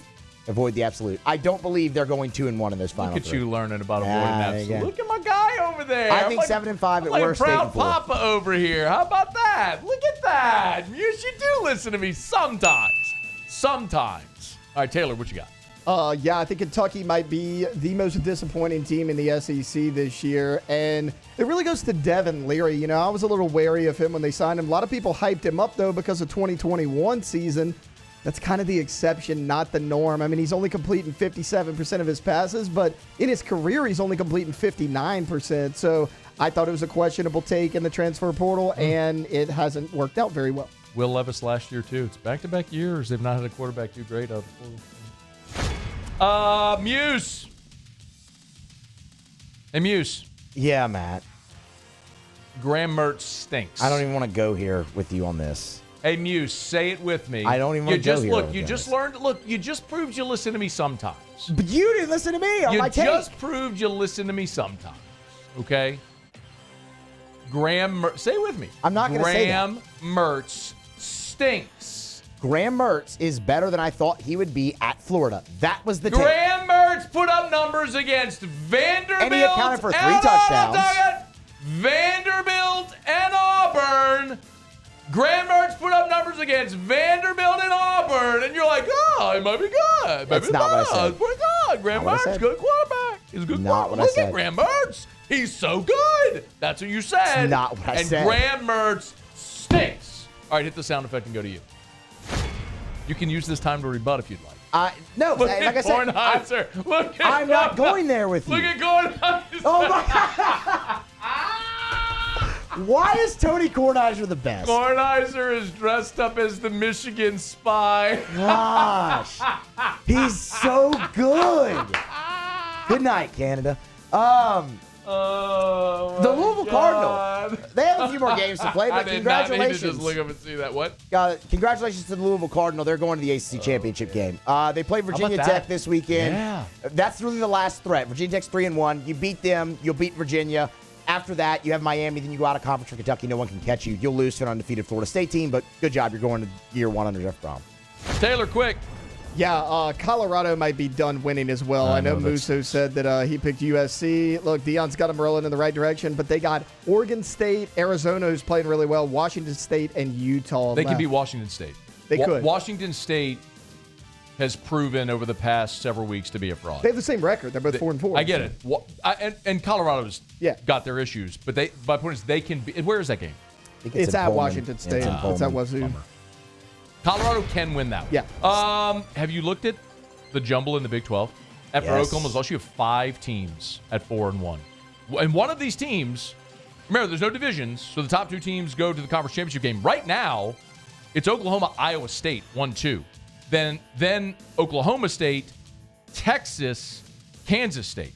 It's all going to sort itself out, but you have a giant jumbled mess at the top of the Big 12 right now. That's going to be fascinating to watch throughout November. Okay, those are our college football takeaways. Usually we do those on Monday. My bad. Actually, we didn't do them yesterday because we got totally derailed talking about Musso's date to the Aqua Show, which, by the way, the form, everything is ready on the website except the widget for someone to upload a photo. When you when you click the button, upload the photo, it gives you an error message. So as soon as Brittany fixes that, it'll be live. We'll start taking submissions. Taylor, you want to go with Musso to the Aqua concert? Like as his +1? Yeah. If y'all don't find a suitable candidate, I'll go. No. Yeah, it's fine. It's after further review. AFR. We're brought to you by River City's 1 Hour Air, where they're always on time, where you don't pay a dime. 752-0001, 752-0001, or 1hourbr.com. You can spell it out online. Hey, y'all, look, it's going to be in the 30s tonight. Been telling y'all for weeks and weeks. Don't wait. Call River City's 1 Hour Air. Get that preseason heater safety check. Better yet, join their membership club, because when you do that, that seasonal maintenance is complimentary. The complimentary seasonal maintenance essentially pays for the membership club. And they call you to schedule. Listen, your heater is dormant for months. It can collect dust. It can be hazardous. Before you crank up your heater, when it's 30 degrees outside, call River City's 1 Hour Air. They'll get that thing clean, tuned up, running efficiently and safely for the coming cold weather months. It's River City's 1 Hour Air. 752-0001. 752-0001, where they're always on time or you don't pay a dime. I've been doing business with Luba for 25 years. They're dependable, trustworthy. It's just the attention to detail with our clients. Our folks have years and years of experience. They're highly trained professionals, but many companies have that asset. What I'd like to think makes Luba a bit different is that we use those talents in a way that truly is dedicated to serving the needs of the folks who depend on us. The world's leaders in obesity research, obesity medicine, and obesity science are right here. We're doing something that no one's ever done, or trying to answer a question that no one's ever asked before. Pennington is a real jewel when it comes to research. We are finding the solutions to the world's worst chronic disease, which is obesity. Louisiana needs Pennington Biomedical. Scooncha, fall in the air. Fall is right around the corner, which means fall fishing is, which means it's time for you to take your boat to the next level with front-to-back boat service in a bunch of different ways. You want a custom stair job, you can have a ton of fun out there on the water. They can do that. What about a spot lock trolling motor? So you stay right where you need to in casting lines. Or sonar that's let you see the fish under the water before you cast. All of your maintenance needs as well. For 38 years, they've been at it and will continue to do so. The Sherman family of Front to Back Boat Service. Relentless reporting gets results. I'm never going to stop until we get the answers you need.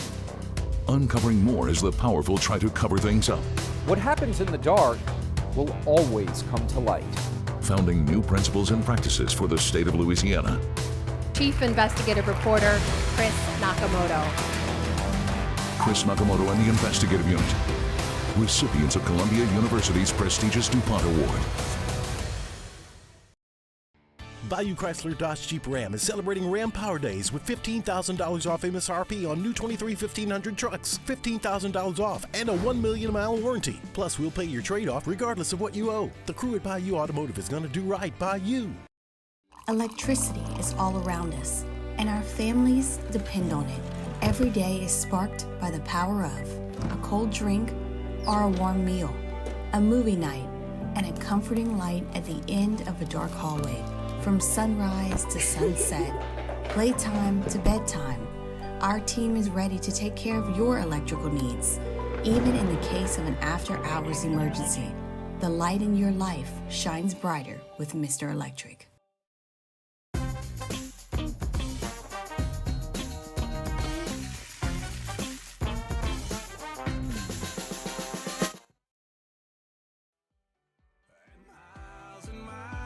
John Deere green, freedom far as I can see. The road to run and room to breathe, that's who I am and I'll always be. Caught up in a country. After further review, powered by Sunshine, your hometown John Deere dealer in Louisiana. What we got, Muse? Caught Up in the Country by Rodney Atkins right here, man. I heard him mention a John Deere in there. Hey, if you haven't done it yet, make sure you get the Sunshine's social media. I shared the IG post on my story. You get to Twitter, X, Facebook, whatever. at SunEquipJD on Twitter X, at SunEquip on X. They've got the NIL deal this week is with none other than Mason Taylor. Mason Taylor! So all week, our friends over at Sunshine, they have a series of Mason Taylor, John Deere inspired videos on their social. So check it out, of course, because it's Bama week, man. Are you kidding me? Mason Taylor? Mason Taylor! 2-point conversion. Let's get all the good juju we can get. And, of course, by the way, Gators, zero-turn mowers. Hunting season, the Gators are huge this time of year for all the hunters. So find that Sunshine location nearest you. 17 locations from Bunkie and below. SunEquip.com for Sunshine, your hometown John Deere dealer in Louisiana. Muso! Tigers in the pros. Hit it. Tigers in the pros. They still bleed purple and gold. They're just really rich now. Presented by Lee Michaels Fine Jewelry. Lee Michaels Fine Jewelry, where Baton Rouge gets engaged. So the Brooklyn Nets have finally done something that they should have done a long time ago. That's move Cam Thomas into the starting lineup. Hey! And you might ask why they've done that. Well, why did they move Cam Thomas into the starting lineup? I'm glad you asked, Matt. Because Cam Thomas, after dropping 33 on the Charlotte Hornets last night, has now scored 30 or more in his first 3 games this season. Second youngest player in NBA history to ever do that. 30 points in the first 3 games of the Who's season. The youngest? I'm glad you asked. That'd be former LSU Tiger Shaquille O'Neal. Shut your face! How about that? LSU. Double whammy of Tigers in the pros. Basketball school. LSU. Mark it down. Boot up. Mark it down. Ben Simmons, his teammate. Oh. Double-double. Did he? Double-double last night. Double. 11 points. Did he? An uneven number. No, he didn't shoot a 3. But he did have 11 points and 10 rebounds, 2 assists away from the triple-double there for Benny Boy. Naz Reid. Should have stayed. He should have, man. You know why? He was 3 of 7 from the three-point line. Could have been 4 of 8 if he had stayed. But 13 points for Nas last night, 5 of 12 overall from the floor for the former Tiger there. Skylar Mays, give him a little hat tip here, getting in for the Portland Trailblazers last night. Man. 11 minutes, 5 points in the ball game, and he added an assist there, did Sky. And one more for you here. You have to forgive me, I didn't have that one pulled up. Oh, no, never mind. That was it. That's Tiger Snoop Rose. Presented by Lee Michaels Fine Jewelry. Gentlemen, thrill her with a gift in the red box from Lee Michaels Fine Jewelry. Look, Muso is going on that blind date coming up in November. Maybe it's love at first sight and decides, you know what, it's time. I found the one. I'm going to pop the question. You know what Muso's going to do? Going right over to Lee Michaels. Scott Berg and the gang over there do an awesome job.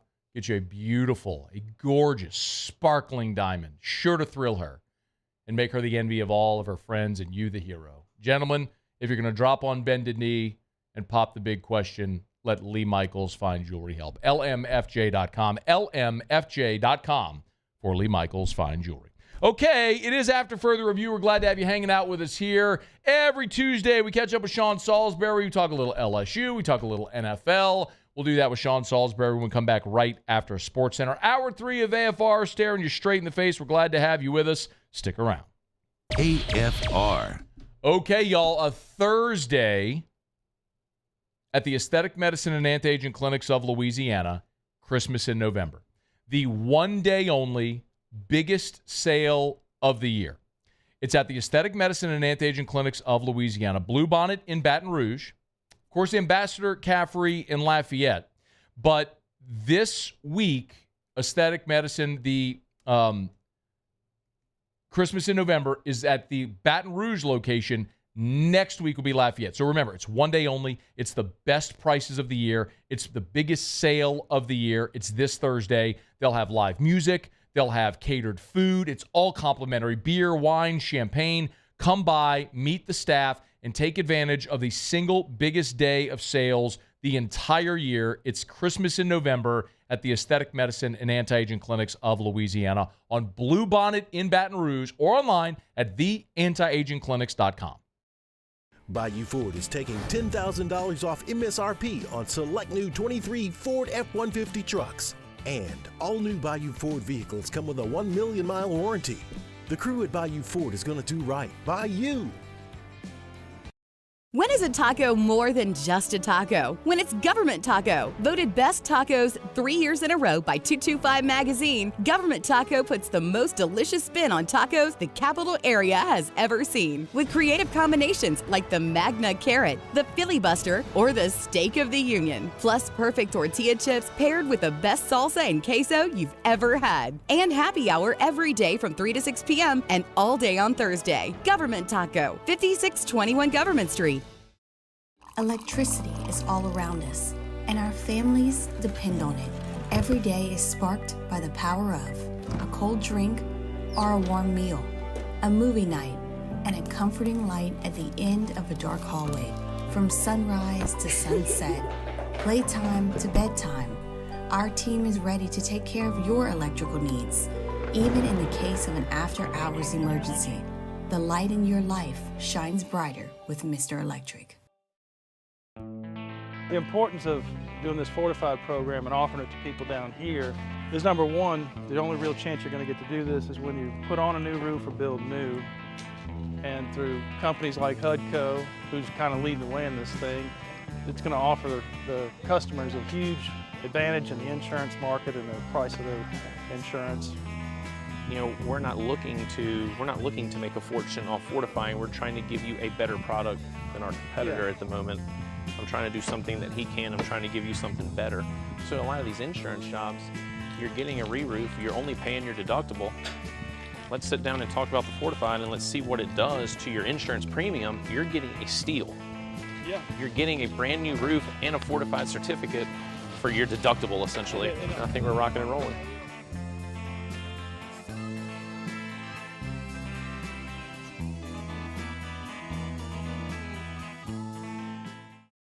Dylan Cruz here to tell you about Six Rings Baseball and Softball Camp. If you live on the North Shore and play ball, go to Six Rings Camps with former LSU assistant coach Dan Canaveri. His knowledge is second to none, and your child will improve and have fun doing it. Camps were held at Coquille Park and Six Rings Academy in Covington with 4 sessions over the summer. Full day and morning only sessions are available from ages 7 to 13. Go to sixringsbaseball.com or call 985-206-9096. Learn the game to love the game.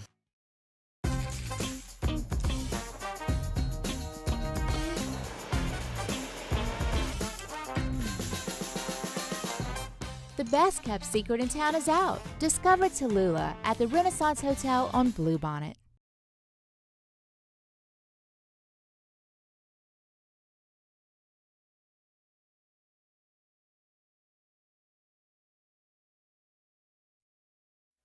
This is SportsCenter.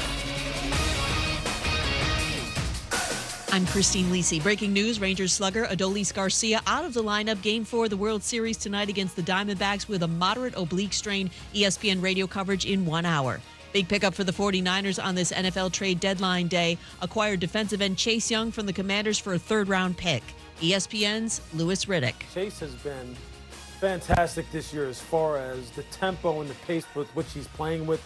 His get-off, his finesse rush move. If they can just tighten up the coverage in the back end in San Francisco, both him and Nick Bosa and Randy Gregory stand to benefit from the fact that they're really one of the deepest pass-rushing defensive lines in the entire National Football League. Washington also traded defensive end Montez Sweat to Chicago for a 2024 second-rounder. Bills acquired Packers corner Rasul Douglas for a third-round pick. The move reinforces the cornerback spot for Buffalo, which did lose Trey White to a torn Achilles earlier this season. Vikings acquired Cardinals quarterback Josh Dobbs and a conditional 7th-round pick for a 6th-rounder 2 days after the season-ending Achilles injury to starter Kirk Cousins.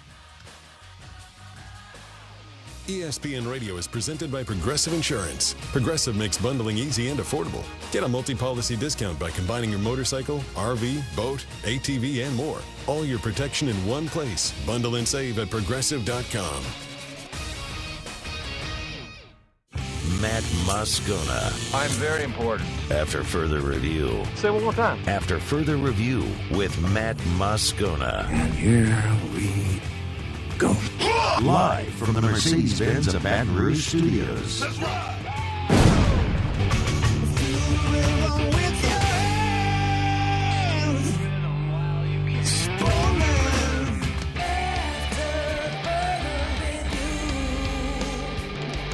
Hour 3, off we go. Welcome aboard. Glad you're with us, AFR. Powered by Sunshine, your hometown John Deere dealer in Louisiana. Matt? You're a loser, man. Hey, shut up, kid. Taylor Sharp. Every girl crazy about his shine dress man. Yusuf. And Mr. Toby Thompson.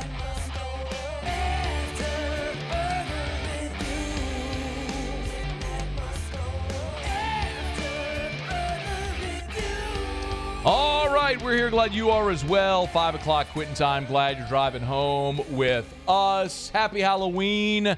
I know a lot of you are heading home. Trick-or-treating is going to be getting underway in a little while. I mean, a reminder, friendly, obviously, to just be careful out there, man. I know we say it every year, and most people are have their wits about them. But, man, if you're driving around, if you're going through a neighborhood, just be safe. Be alert for everybody, kiddos going trick-or-treating. And, obviously, if kiddos are in the car, y'all be safe.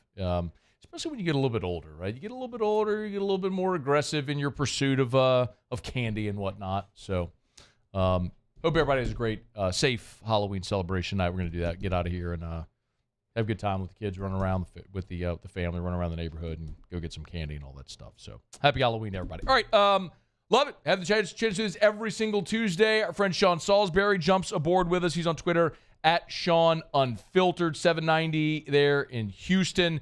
And it's one of the best sports talkers you'll find anywhere, especially when we talk offense and quarterback. Sean, it's always a pleasure, man. How are you?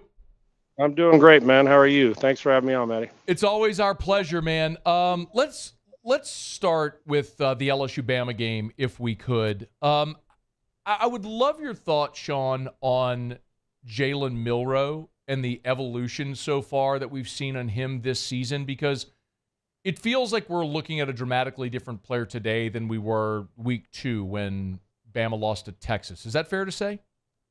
That's fair. I don't think he's – I mean, if you're an LSU fan and you're watching football, I think you're probably a little more spoiled with the way your guy spins it and throws it around. Now, make no mistake, the guy can throw it. But they're not going to win games where that's the lead. If it gets into a passing fancy, I don't think against a good team that, once in a while, I'm talking about on a regular sustaining where you got to be somewhat balanced, where there are a handful of guys in the country that can load up a team, throw it, and if their run game's not working, they can still stay in and win the game. He's a tremendous physical specimen. He's been well coached in high school and obviously is well coached at the next level. And he has started to get better. And I think, when you've taking over think about the last 3 quarterbacks that have been there. Well, for what? Tua, Hurts, Mac Jones. I mean, and now Bryce Young. It's pretty good. It's a pretty good group to follow. So the natural evolution of mentally for all of us that would be in that situation is those aren't size 10 shoes. Those are size 15. I got to fill them and to try to do it. And also, Nick went into this season a little bit different thinking of like to get back a little bit to older school, run the ball, mix in the pass, run some play action, a little bit more stability, and play great defense. They're starting to creep around, meaning Alabama, where they're not quite going away. And Milroe's been a big reason. When they were going through 2 and 3 quarterbacks, he jumped back in, and he's been far more efficient. I think they're getting him, and Tommy Rees is getting him to the point now where there's a comfortability. And whenever it's a new coordinator, of course, I just don't think when you're talking about the pure part of it, if it's one of those games where they got to throw to win every down, it's a different ballgame. But Alabama usually doesn't have to do that. They know in the last handful of quarterbacks they've had the ability to do that.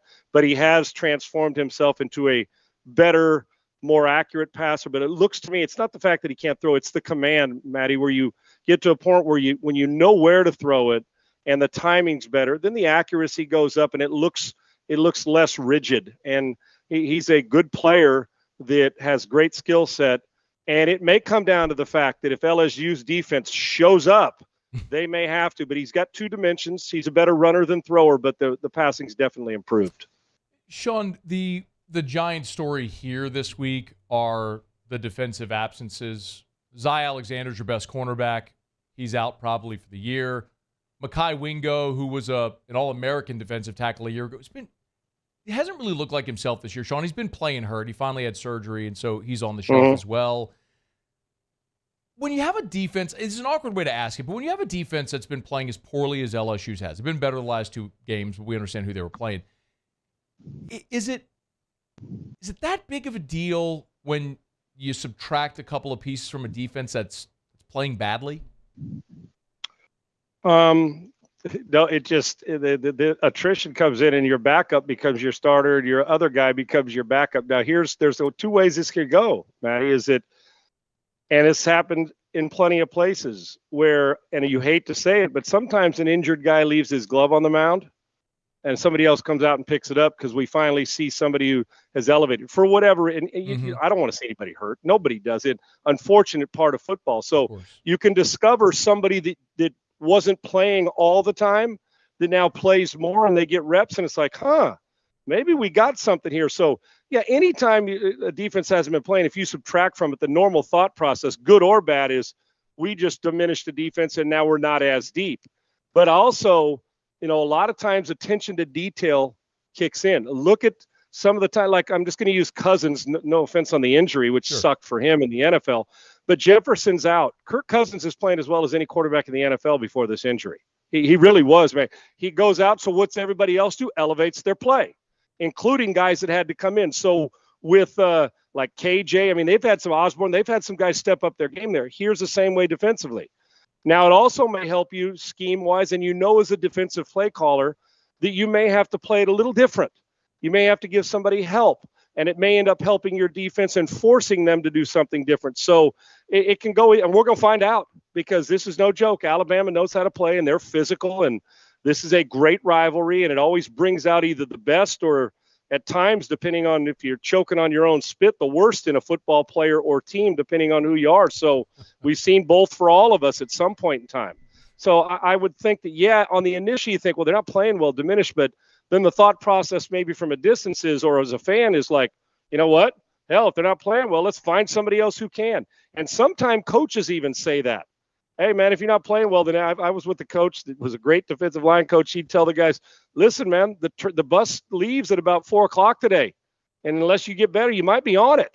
And in a joking matter, but getting his point across. So, yeah, depth is the problem. But in this one, in truth, Maddie, we're not in August where it's going to be 100 degrees. And it's best on best. And sometimes you find something out about a backup that now becomes a starter if he wasn't a regular. So, and I guess the part that gives you a little bit of hope is this has not been the LSU defense that we expected. So the guys filling in, and it's another chance on a national stage now to say, we're tired of being embarrassed and we're tired of getting pushed around by good teams on the defensive side of the ball. This is where it stops. It's a chance to rear your head and bow your neck and find out what happens. It will be difficult, though, but you know what they're going to do. They're going to sell out to being physical and trying to stop the run, which sets up for play action. So you got to be alert for it. And Milroe can beat you on the edge as well with his legs. Sean, I think the general belief here is the defense is going to give up yards and points because they've done that to everybody that's good offensively. Yep. But the LSU offense can score on anybody. So this will be the biggest defensive test since Florida State for this LSU offense. Right. Any reason to think this LSU offense won't continue doing what it's been doing all year? Not for me, unless, of course, Maddie, you're getting beat up on first down and let's say somebody, Alabama goes and hangs 21 quick on you, right? And you're in the first quarter and all of a sudden it takes you out of, and then they get to pin their ears back and you, regardless of people say we're going to stay the course, none of us stay the course down 24 or 21 to nothing in the second quarter. We all change our mindset. Even if the coach says we're going to run it, we're going to do what we do, you're going to put the ball in your best player's hand. That's the way. If I'm going down, I'm the best guy with 4 panels and 8 laces, meaning that football is Jaden Daniels is going to have the ball in his hand. I don't expect that to happen early in this, but yes. And if it would have stopped, Maddie, you saying they're going to give up yards, I don't care. Denny Green we led the league and we'd lead the league in defensive touchdowns and sacks. We'd get a few penalties. We may give up 500 yards, but I got news for you. We score 10. Our defense would get us about 10 points a game, set up a field goal, take it back. So he was willing to sacrifice now everybody's got ego, the statistic of yards to make you kick field goals in the red zone and to force turnovers. I think LSU's defense is going to need a couple of those, which will not only help their confidence, but maybe we even get a short field. But I like LSU's offense with the quarterback as good as either one of these teams. We know what LSU does. So can they win a shootout, or can they win even if they're giving up 30? Yeah, I do. I don't think this is the same. And Alabama hasn't seen a quarterback like this yet this year. So we can look at it that way too. Their defense is going to be tested. What you want to do is win on first down so that you're ahead of the sticks. Everybody talks third down. I'm never winning on third down, or at least most of the time if it's 3rd and 8. But I'll tell you what, if it's 2nd and 4 and 3rd and 3, now I get to dictate the tempo on offense. First down, keep an eye on how they do on first down. I'm big on first down in Alabama. And you know what? Continue to play fast. I don't care what happens in games like this, Maddie, and I don't mean to belabor this, but is even at veteran coaches and players, you get into a mindset of let's just hang around, right? Let's just hang around. And then you're playing kind of passive aggressive and it doesn't work. I watched the Texans do it against the Carolina Panthers last week. Yeah. They kind of went in coming out of a bye week, passive aggressive. And if you allow a team that shouldn't beat you, and I'm not talking about Alabama, hang around in the fourth quarter, then it's a one possession. They can go steal a game from you. This is Alabama. We know what it brings out in LSU. So I'm going with what brung me. I'm going to attack. I'm going to play fast. I'm going to put the ball in my quarterback's hands, and it may be able to run it 35 times. You may have to throw it 48 times to beat Alabama. That's okay. And if you're LSU, I would be begging for a 7-on-7 game, because advantage LSU. You do not want to let Alabama do what they do.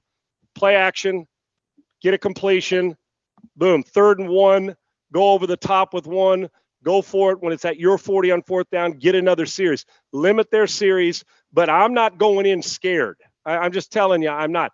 I go in privately if I'm Brian Kelly in the offense thinking we may give up 40. You're not going to tell your team that. You're going to tell them, hell, if you give up 30, we're winning. Yeah. That's the way you want to go about it. So I would assume that I would let my offense know privately, and it does, attack, and that's the way we're attacking this as if as if all we can do is throw the football. That's how I'd attack this game.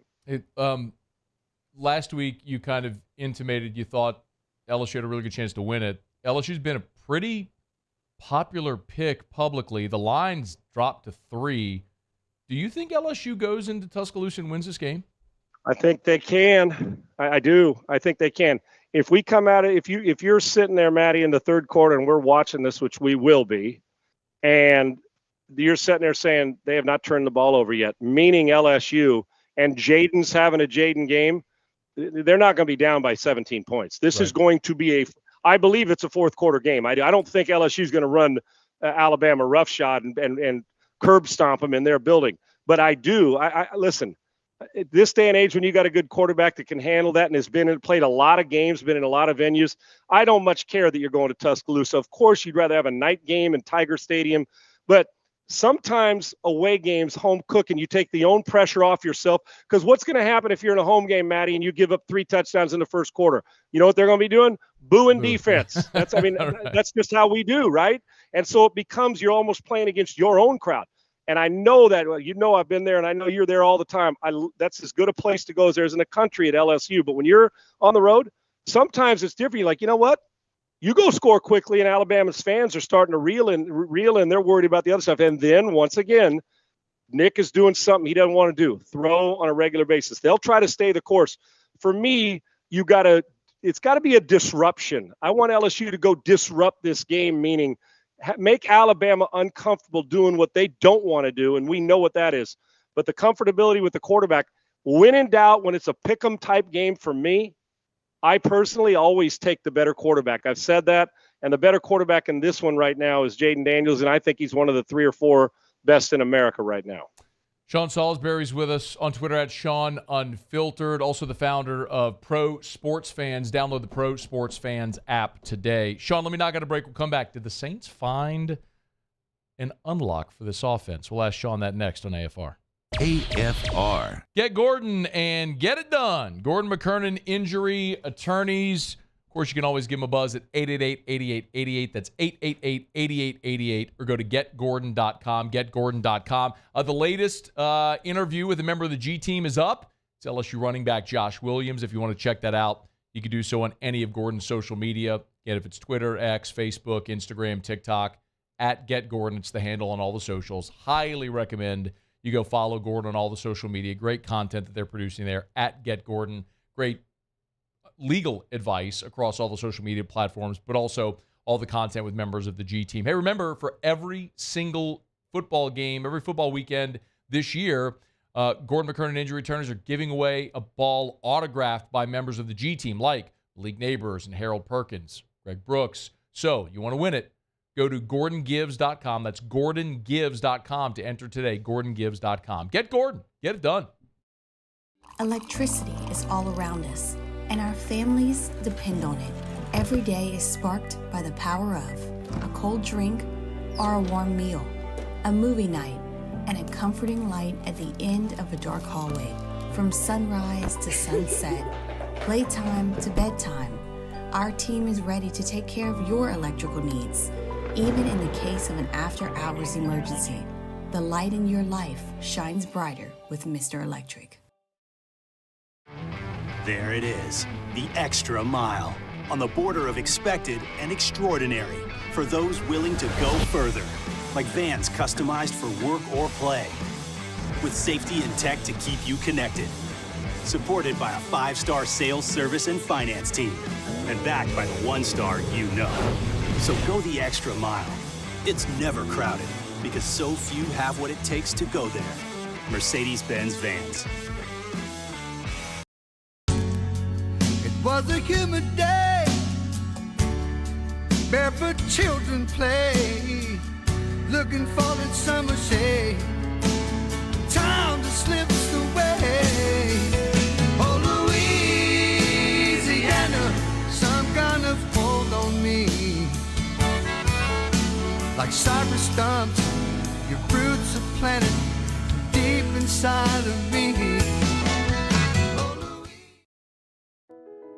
I've been doing business with Luba for 25 years. They're dependable, trustworthy. It's just the attention to detail with our clients.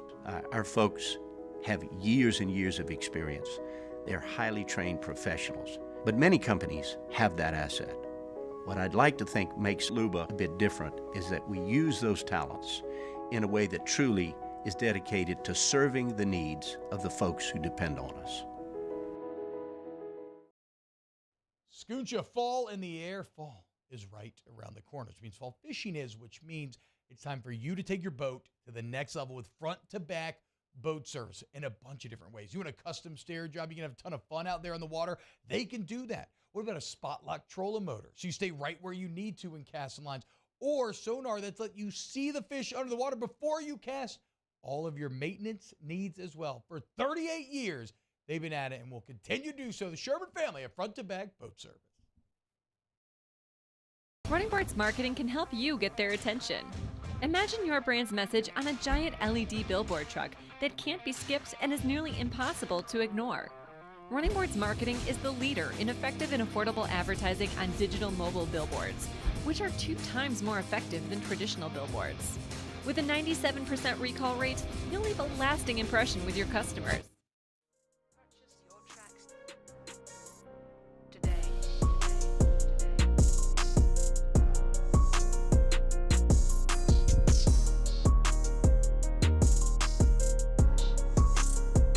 After further review, powered by Sunshine, your hometown John Deere dealer in Louisiana.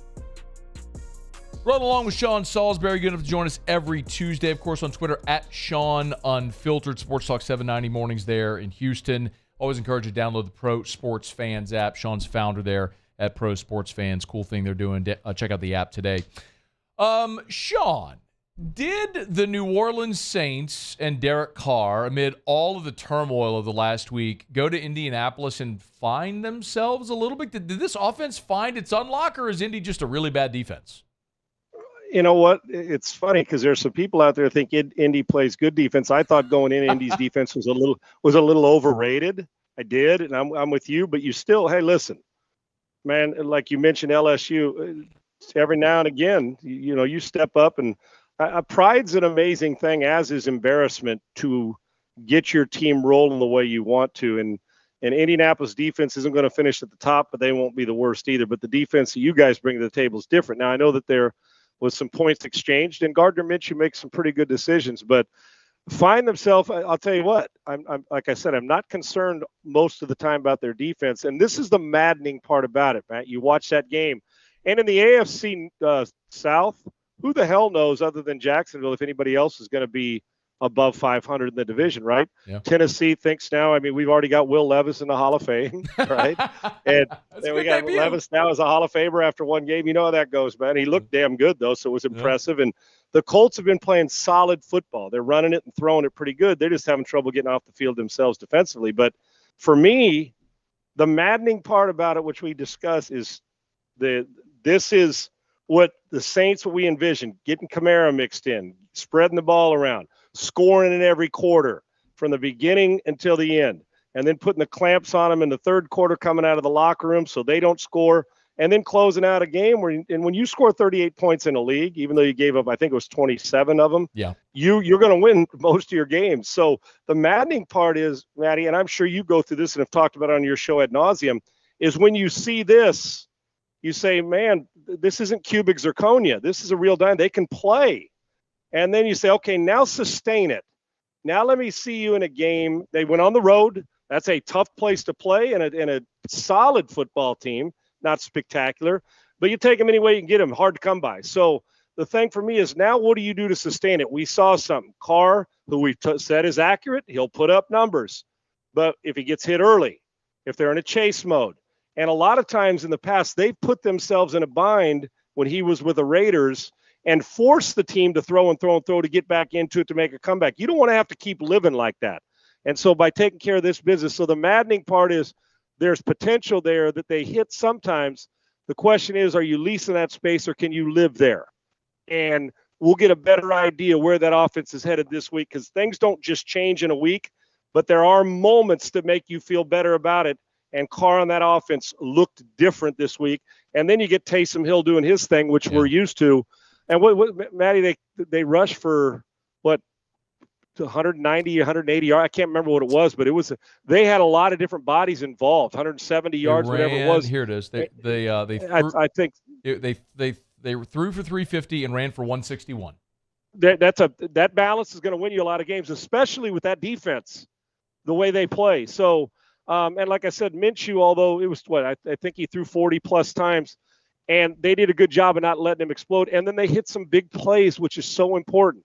And then the Taysom Hill Swiss Army knife. So the maddening part is that they show us this, but I need to see sustained before I can tell you they've turned a corner offensively. You know, Sean, and it's wild because this is the third consecutive game the Saints have gone over 400 yards. That's the first time that happened since 2018. So a lot of people have been making a big deal of that. But as you mentioned, a lot of that was playing catch up and gobbling up yards late in games like against Jacksonville while you were trying to. And I don't care about the yards, Matty. Right. Honestly, and now it looks pretty. I mean, when I say I care about it, it means you're moving and chains are moving. But the yards. Hell, if you got to grind out 225 yards and you find a way to win, I'll take that any day of the friggin' week, right?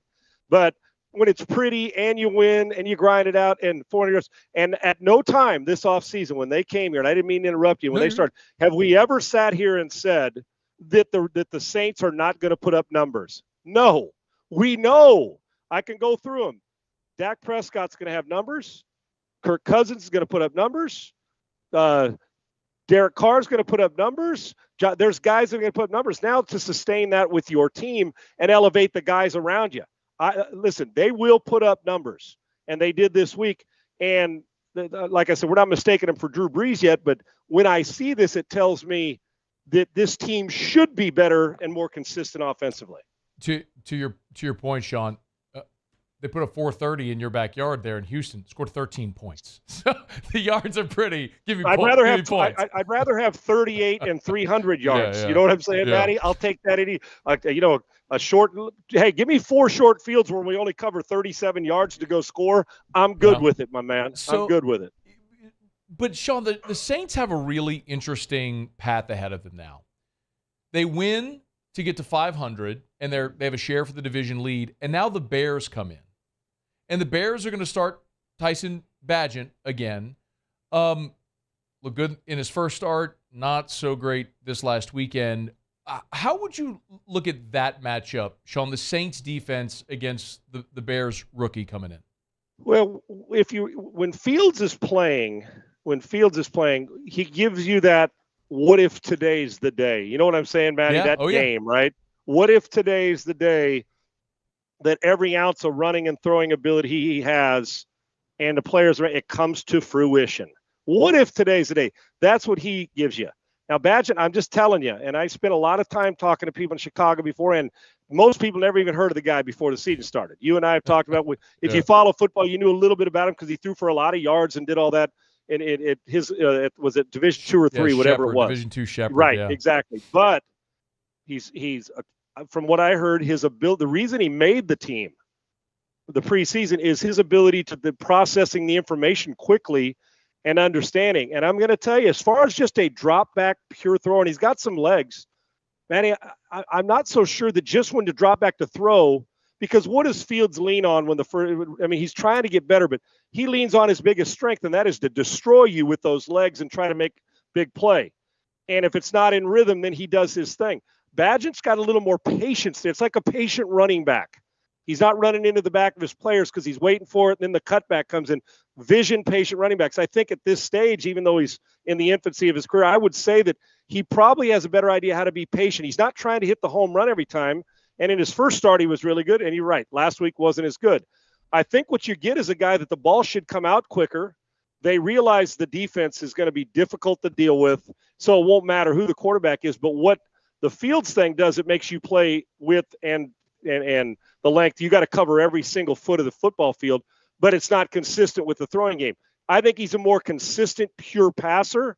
Fields is a much more dynamic talent and has plenty of arm, but you lose one edge, but also as a play caller, you can also get locked into thinking, you know what? I don't have to worry. I can go through these progressions because he may get to the second or third guy. So you're going to get a little bit more patient quarterback, not as dynamic, with him in the game. But I would not take him for granted because they know what they're getting from Dennis Allen in this defense. So they're going to try to offset it and try to limit your guys' possessions as well. But I would expect more patience. You may not get the monster, big, dynamic 4 or 5 chunk plays with legs and arm. But I'll tell you what, if he's not getting hit, the ball comes out, he can deliver the football. I just think overall as a weapons team with their weapons, I don't think the gun's got all the chamber is not loaded, and I don't think they got a whole lot of bullets in the magazine. They got to have some outlier games for them to keep up with a defense that's far better than their offense. So the Saints they win in Indy to get to 500. Sean, they're gonna face the Bears and they're gonna win. Badgett at they're home. Gonna beat, right? And then they go to Minnesota with no Kirk Cousins, where they're likely going to face Joshua Dobbs. I would assume that's probably what's going to happen. They're showing after the trade today. I mean, sometimes in the NFL, you got to have breaks fall your way, and some are falling the Saints' way. What about if an early thought here on that game in what that means for New Orleans having to go to Minnesota, and instead of facing Kirk Cousins, now they're likely going to face Joshua Dobbs. And like I said earlier, you can make the argument that Cousins was playing as well as he's ever played, and he was playing as well as any player at his position in the league. And Matty, we wait. Maybe sometimes it happens in year 12. Sometimes it happens in year 2, where something clicks in, and it almost felt like he was starting to elevate the guys around him instead of just the numbers. There's a little more winning substance, and Cousins is a hell of a player. So you're going to lose that, and a hell of a leader. But I'm going to tell you, Josh Dobbs is a little underrated. They're trying to clear the way to get Clayton Tune in there, and Kyler Murray's coming back.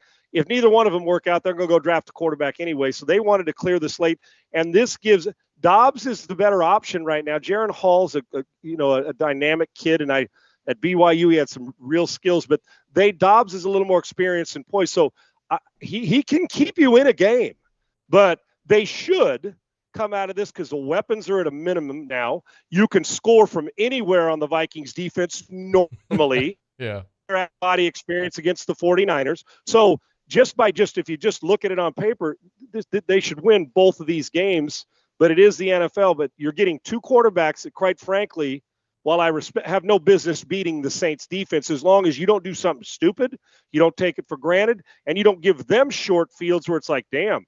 But I can tell you, they will do the crash course with Josh Dobbs and get him ready. And he can make a few plays. He's kept them in games. He kept them in the game last week against Baltimore. So there's some substance there. But the Saints coming out of this should be 6-4, sitting their way in either tie or in first place, and doing what we thought they'd do when the season started, winning the division, or at least be in position to do that 10 games in. But it's luck of the draw is good. I wouldn't take it for granted. But you're not the Cousins Vikings, even without Jefferson. They can still score 35, and they can still throw for 400 yards. He's been that good this year. I don't expect you guys to lose the next 2, even if it's an ugly game. They should win both of them. You'd be 6-4 going into your bye, and then you got a game against Atlanta, who just benched Desmond Ritter. I mean, which means you're 7-4 as long as we don't screw it up here, right? Get it done. Well, with Dennis Allen at the helm, there's not much confidence in these parts, but here's hoping. Sean Salisbury on Twitter @SeanUnfiltered. Make sure you download the Pro Sports Fans app. Sean's the president there at Pro Sports Fans. Check out the app. They're doing great stuff there. Sean, we always appreciate the time, man. You're the best. Thank you. Thanks, brother. Happy Halloween. One of these days I'm going to have to be in New Orleans for Halloween because I want to get a feel of the scary stuff because I love Halloween. So enjoy, and frozen peanut butter cups, my man. Frozen Reese's peanut butter cups. Have a good one, brother. I love the frozen peanut butter cups. Thanks, there Sean. You go. You're the best. Thanks, bud. All right, it's After Further Review brought to you by Shaw Bills. Shaw Bills Tire and Auto Service. ShawBillsTire.com. If you need to buy tires, go where you're going to get them the cheapest. That's Shaw Bills. And we're not talking about cheap tires. We're talking about the best tires on the road at the cheapest price possible.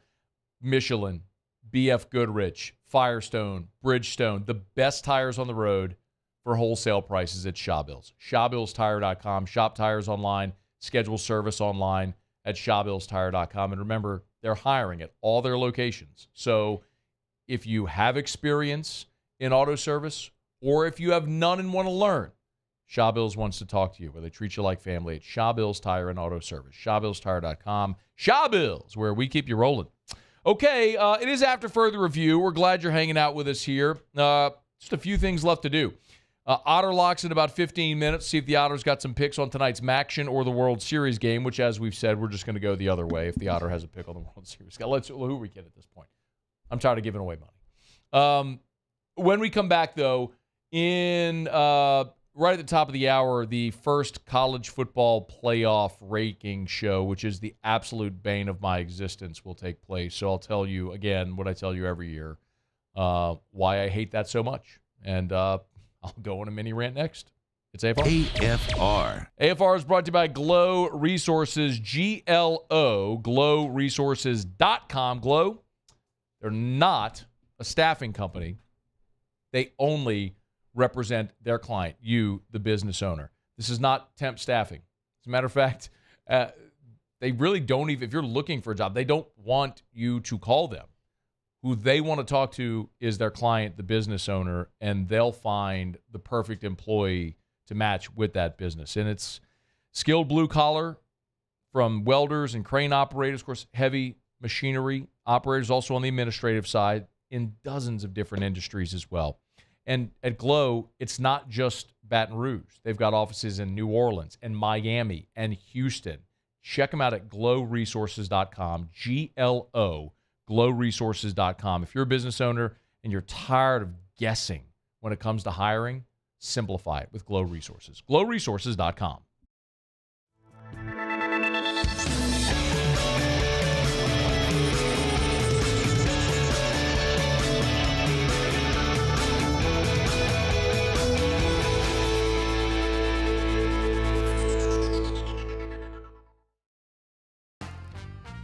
Life in Louisiana is a song.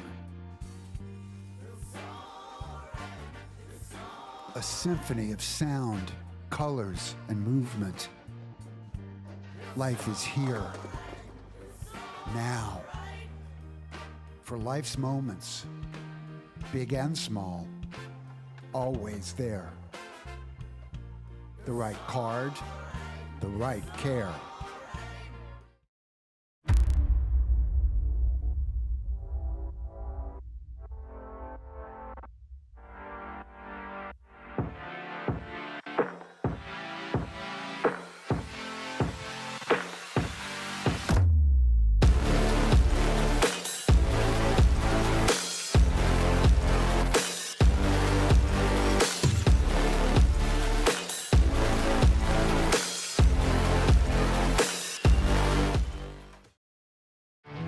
There it is, the extra mile, on the border of expected and extraordinary for those willing to go further, like vans customized for work or play, with safety and tech to keep you connected. Supported by a 5-star sales, service, and finance team, and backed by the 1-star you know. So go the extra mile. It's never crowded, because so few have what it takes to go there. Mercedes-Benz Vans. Gulf Coast Office Products is a nationally recognized Savin office equipment dealer based right here in Louisiana. Over 100 employees strong, Gulf Coast has the boots on the ground to support all vertical markets from education, engineering, legal, and finance. With the latest in office technology from desktop to production segment units, Gulf Coast and Savin have the perfect fit for you. Call 225-756-2644. That's 756-2644 for Gulf Coast Office Products. Electricity is all around us, and our families depend on it. Every day is sparked by the power of a cold drink or a warm meal, a movie night, and a comforting light at the end of a dark hallway. From sunrise to sunset, playtime to bedtime, our team is ready to take care of your electrical needs. Even in the case of an after-hours emergency, the light in your life shines brighter with Mr. Electric. Follow us on Twitter at 1045ESPN to cast your vote in the Citizens Bank and Trust poll of the day. Vote daily inside Off the Bench, live at lunch on Poll.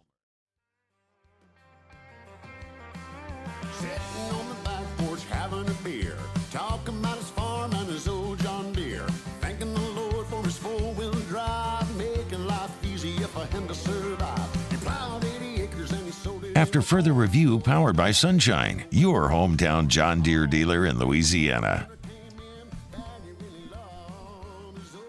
Rolling along. Otterlock's coming up in about 10 minutes from right now. Find out what we're betting on tonight. Of course, we appreciate our friends over at Sunshine. Check out all their social media. Mason Taylor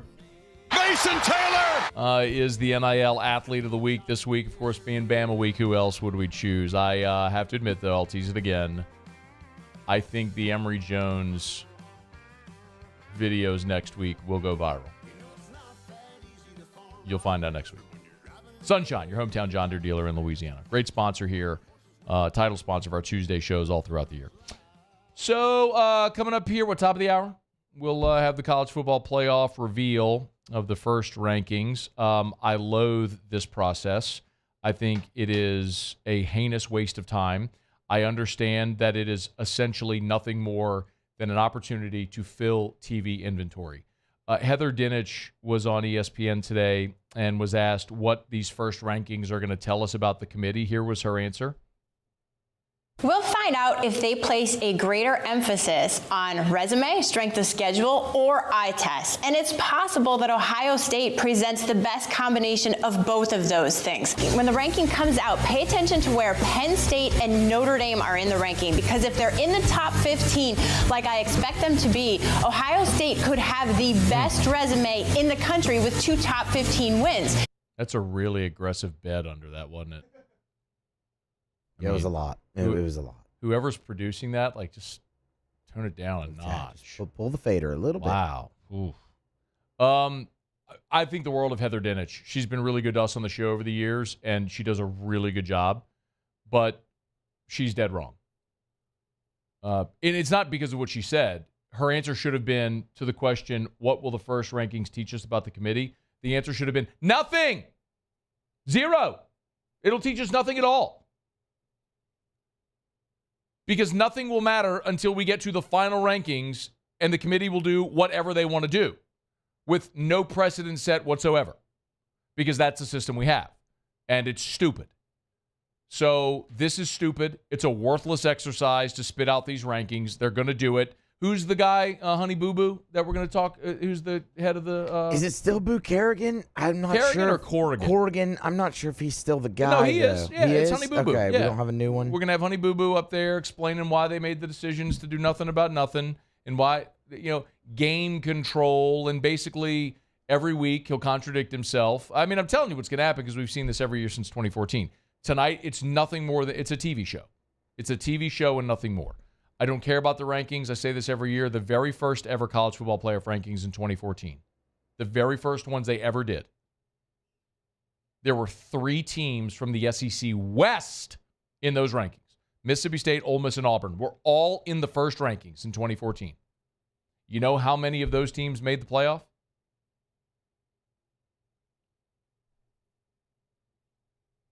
I know, 0. Yes. Thank you, Muse. Give yourself a ding. You deserve it.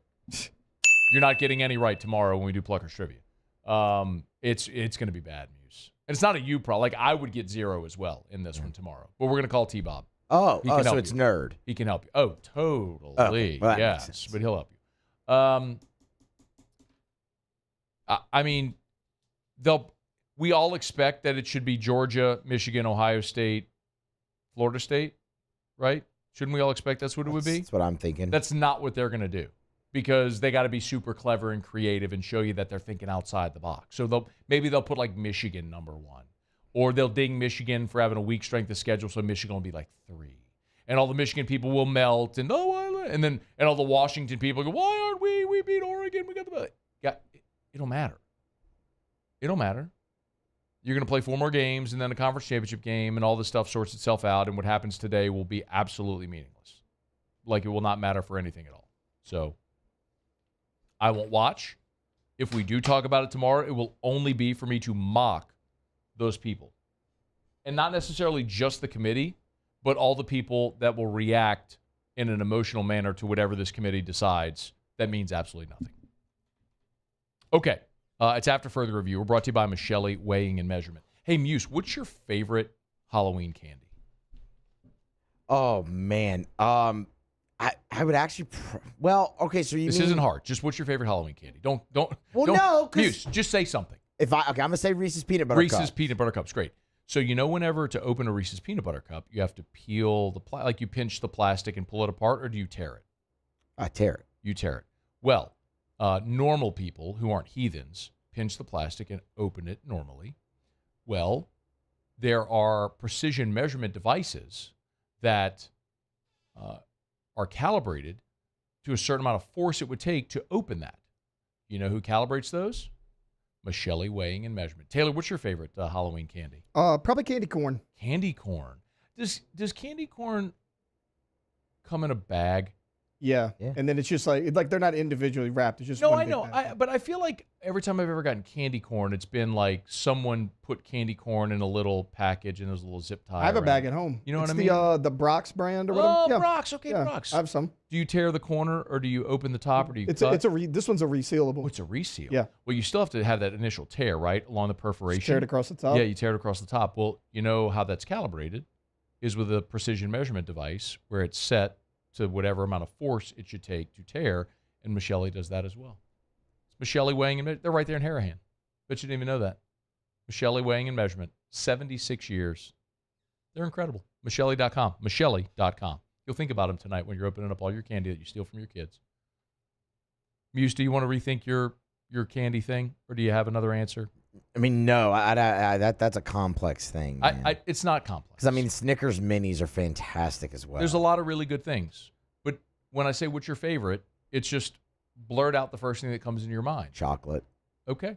Any kind of chocolate. Can I say, I would Give like me to say one chocolate. other thing, which is don't be the people that give away bad candy. Yep. I would rather you turn off your lights on the porch in the house and not answer the doorbell than to give out bad candy. Because you're not serving anybody. Right? Because if you give out bad candy, the kids are just going to throw it away. And then this has been an exercise in waste, right? Yeah, correct. Go get the good candy. Get the Milk Duds and the Snickers and the Twixes and the Milk Milky Duds. Ways. Go get the little things of gummy bears. I like Twizzlers as well, the little Solid. individual wrapped Twizzlers. Get the good candy. It's the Nestle Crunch bars. This isn't hard. We all know what kids like, right? Yeah, and also don't get those orange and black. Do they sell those like the orange and black wrapper things? Oh, I know what you're with talking about. Yeah, those are awful. That nobody wants. No one eats those don't ever. Get those. Don't get those. Who does that? Cruel people. Don't do that. And don't make your own. It's 2023. Nobody trusts anybody anymore. It's true. Like if my kid gets something in his bag that you made at your house, it's immediately going in the trash. And it's not that you're a bad person. It's just I don't know where it was, and I can't trust that. I'm not taking that chance with my child, right? So go buy the good candy. Is this fair? Is this good? It's fair. Taylor, you in on this? I'm in on it. Yeah. Also, don't be the people who give out like dental floss and all that. Like Or the apple. Yeah, it's Halloween. Kids are trying to rot their teeth. It's Halloween. Don't give out dental floss. What are you doing? The apple thing, though, that goes back to what I was saying. Like, I'm not letting my kid eat an apple. Yeah. I don't know where that was. It has to be wrapped. My kid doesn't eat orally anyway, so none of this actually matters. But like my nieces and nephews who are going to be trick or treating, right? Yeah. I'm not yelling. I'm just let this be a PSA. Give out the good candy. We all know what the good candy is. Give out the good candy. And if you're maybe you're at a spot where you don't want to go buy the good candy, or you don't have time to go buy the good candy, or maybe you just can't afford to go buy candy. That's respect. Just turn off your lights. Just turn off your lights and let people pass your house. Totally fair. The more you know. Okay, we got to grab our final break. Otter Locks is next. Stay here. AFR. Brought to you by the Watermark Hotel and the Renaissance Hotel. Two amazing hotel properties here in Baton Rouge. The Watermark downtown, the Renaissance in Southtown. The Watermark was Baton Rouge's original high-rise building, the old Louisiana National Bank building, and they have maintained so much of the history of that building. It is gorgeous. If you've never walked into the Watermark, even if you're not staying there, I would just highly recommend, if you're downtown, just go walk through and look at it because it's stunning. Also, the bar right there in the lobby, is an amazing place to sit there and have a beer, a glass of wine, a cocktail, watch people walk downtown out the windows there out of the Watermark. The Gregory, the restaurant there in the Watermark, is a dining experience. I keep saying this. If you love duck, their duck entree, in my opinion, is the best duck entree in Baton Rouge. Check it out. It's at the Gregory inside of the Watermark Hotel in downtown Baton Rouge. It's the Watermark and the Renaissance, two great hotel properties in Baton Rouge. Check them out today.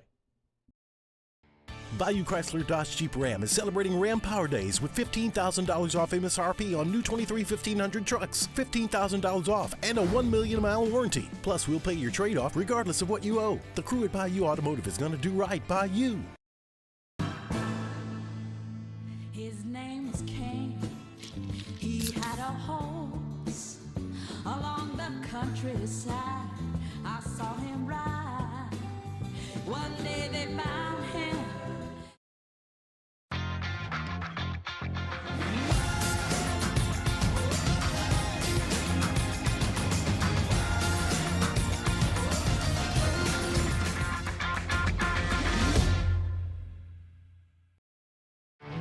There it is, the extra mile, on the border of expected and extraordinary, for those willing to go further, like vans customized for work or play, with safety and tech to keep you connected, supported by a 5-star sales, service, and finance team, and backed by the 1-star you know. So go the extra mile. It's never crowded, because so few have what it takes to go there. Mercedes-Benz Vans. The Windsor Senior Living Community in Mandeville, Louisiana is a beautiful, vibrant apartment community geared towards seniors. They are nestled right in the heart of Mandeville, where seniors live a more carefree lifestyle in spacious apartments with the peace of mind that comes from having a little extra help. Call the Windsor at 985-624-8040 to schedule a lunch and tour. Come see how the Windsor can be your passport to peace of mind. Dylan Cruz here to tell you about Six Rings Baseball and Softball Camp. If you live on the North Shore and play ball, go to Six Rings Camps with former LSU assistant coach Dan Canaveri. His knowledge is second to none, and your child will improve and have fun doing it. Camps were held at Coquille Park and Six Rings Academy in Covington with 4 sessions over the summer. Full day and morning only sessions are available from ages 7 to 13. Go to sixringsbaseball.com or call 985-206-9096. Learn the game to love the game. I've been doing business with Luba for 25 years.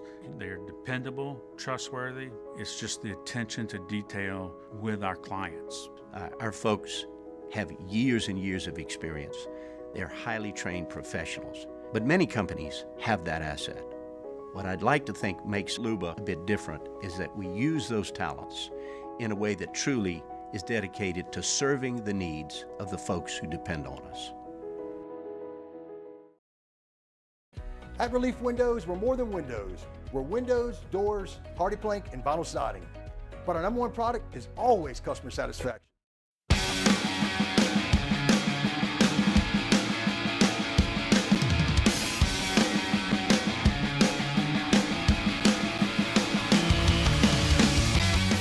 After further review, powered by Sunshine, your hometown John Deere dealer in Louisiana. Down the stretch we come, final segment here on a Tuesday edition of AFR. One thing left to do, find out what we're betting on tonight. Time for Otterlocks. Otterlocks, presented by Lofton Staffing Services. At Lofton, we put people to work. Call us today at 924-0200 or go to lofton.jobs. So we turn to the one and only, the incomparable and often incomprehensible, the Ottfather himself, Jimmy Ott. Otter, how are you? Oh, it's my time of the season, baby. Trick-or-treaters, I'm ready. Got the full-size M&M, peanuts, Snickers, Butterfinger, 100 grand, Twix, Baby Ruth, Nestle Crunch. There it is. Got it, baby. Get the good candy. That's Yeah, we just did the PSA, Otter. Just give kids the good candy that we all know the kids want. Just give them the good candy. Bro, I tell you, take 3 big old ones and stay off my lawn, kids. Y'all go. All right. What we got tonight, man? Oh, Matt Jones, Let's baby. go. Yes, indeed. This is the spooky season, huh? Let's get to it. we got a little bit. Stupid. You know this guy, huh? Remember that little Yellow teeth? That temper tantrum he pulled at media days in downtown Sumo, Central Michigan. We're talking about The Shark Humper. Jim McElwain. Oh, Yellow Teeth. Shark Rider. Yes, indeed. It's called Bright Smile, dude. Spend a little bit of money and whiten up the face. But it does. Check it out. It does match that same mustard yellow as the face mask of the Chippewas. Central Michigan plus the 6, Matt. Money line alert. Okay.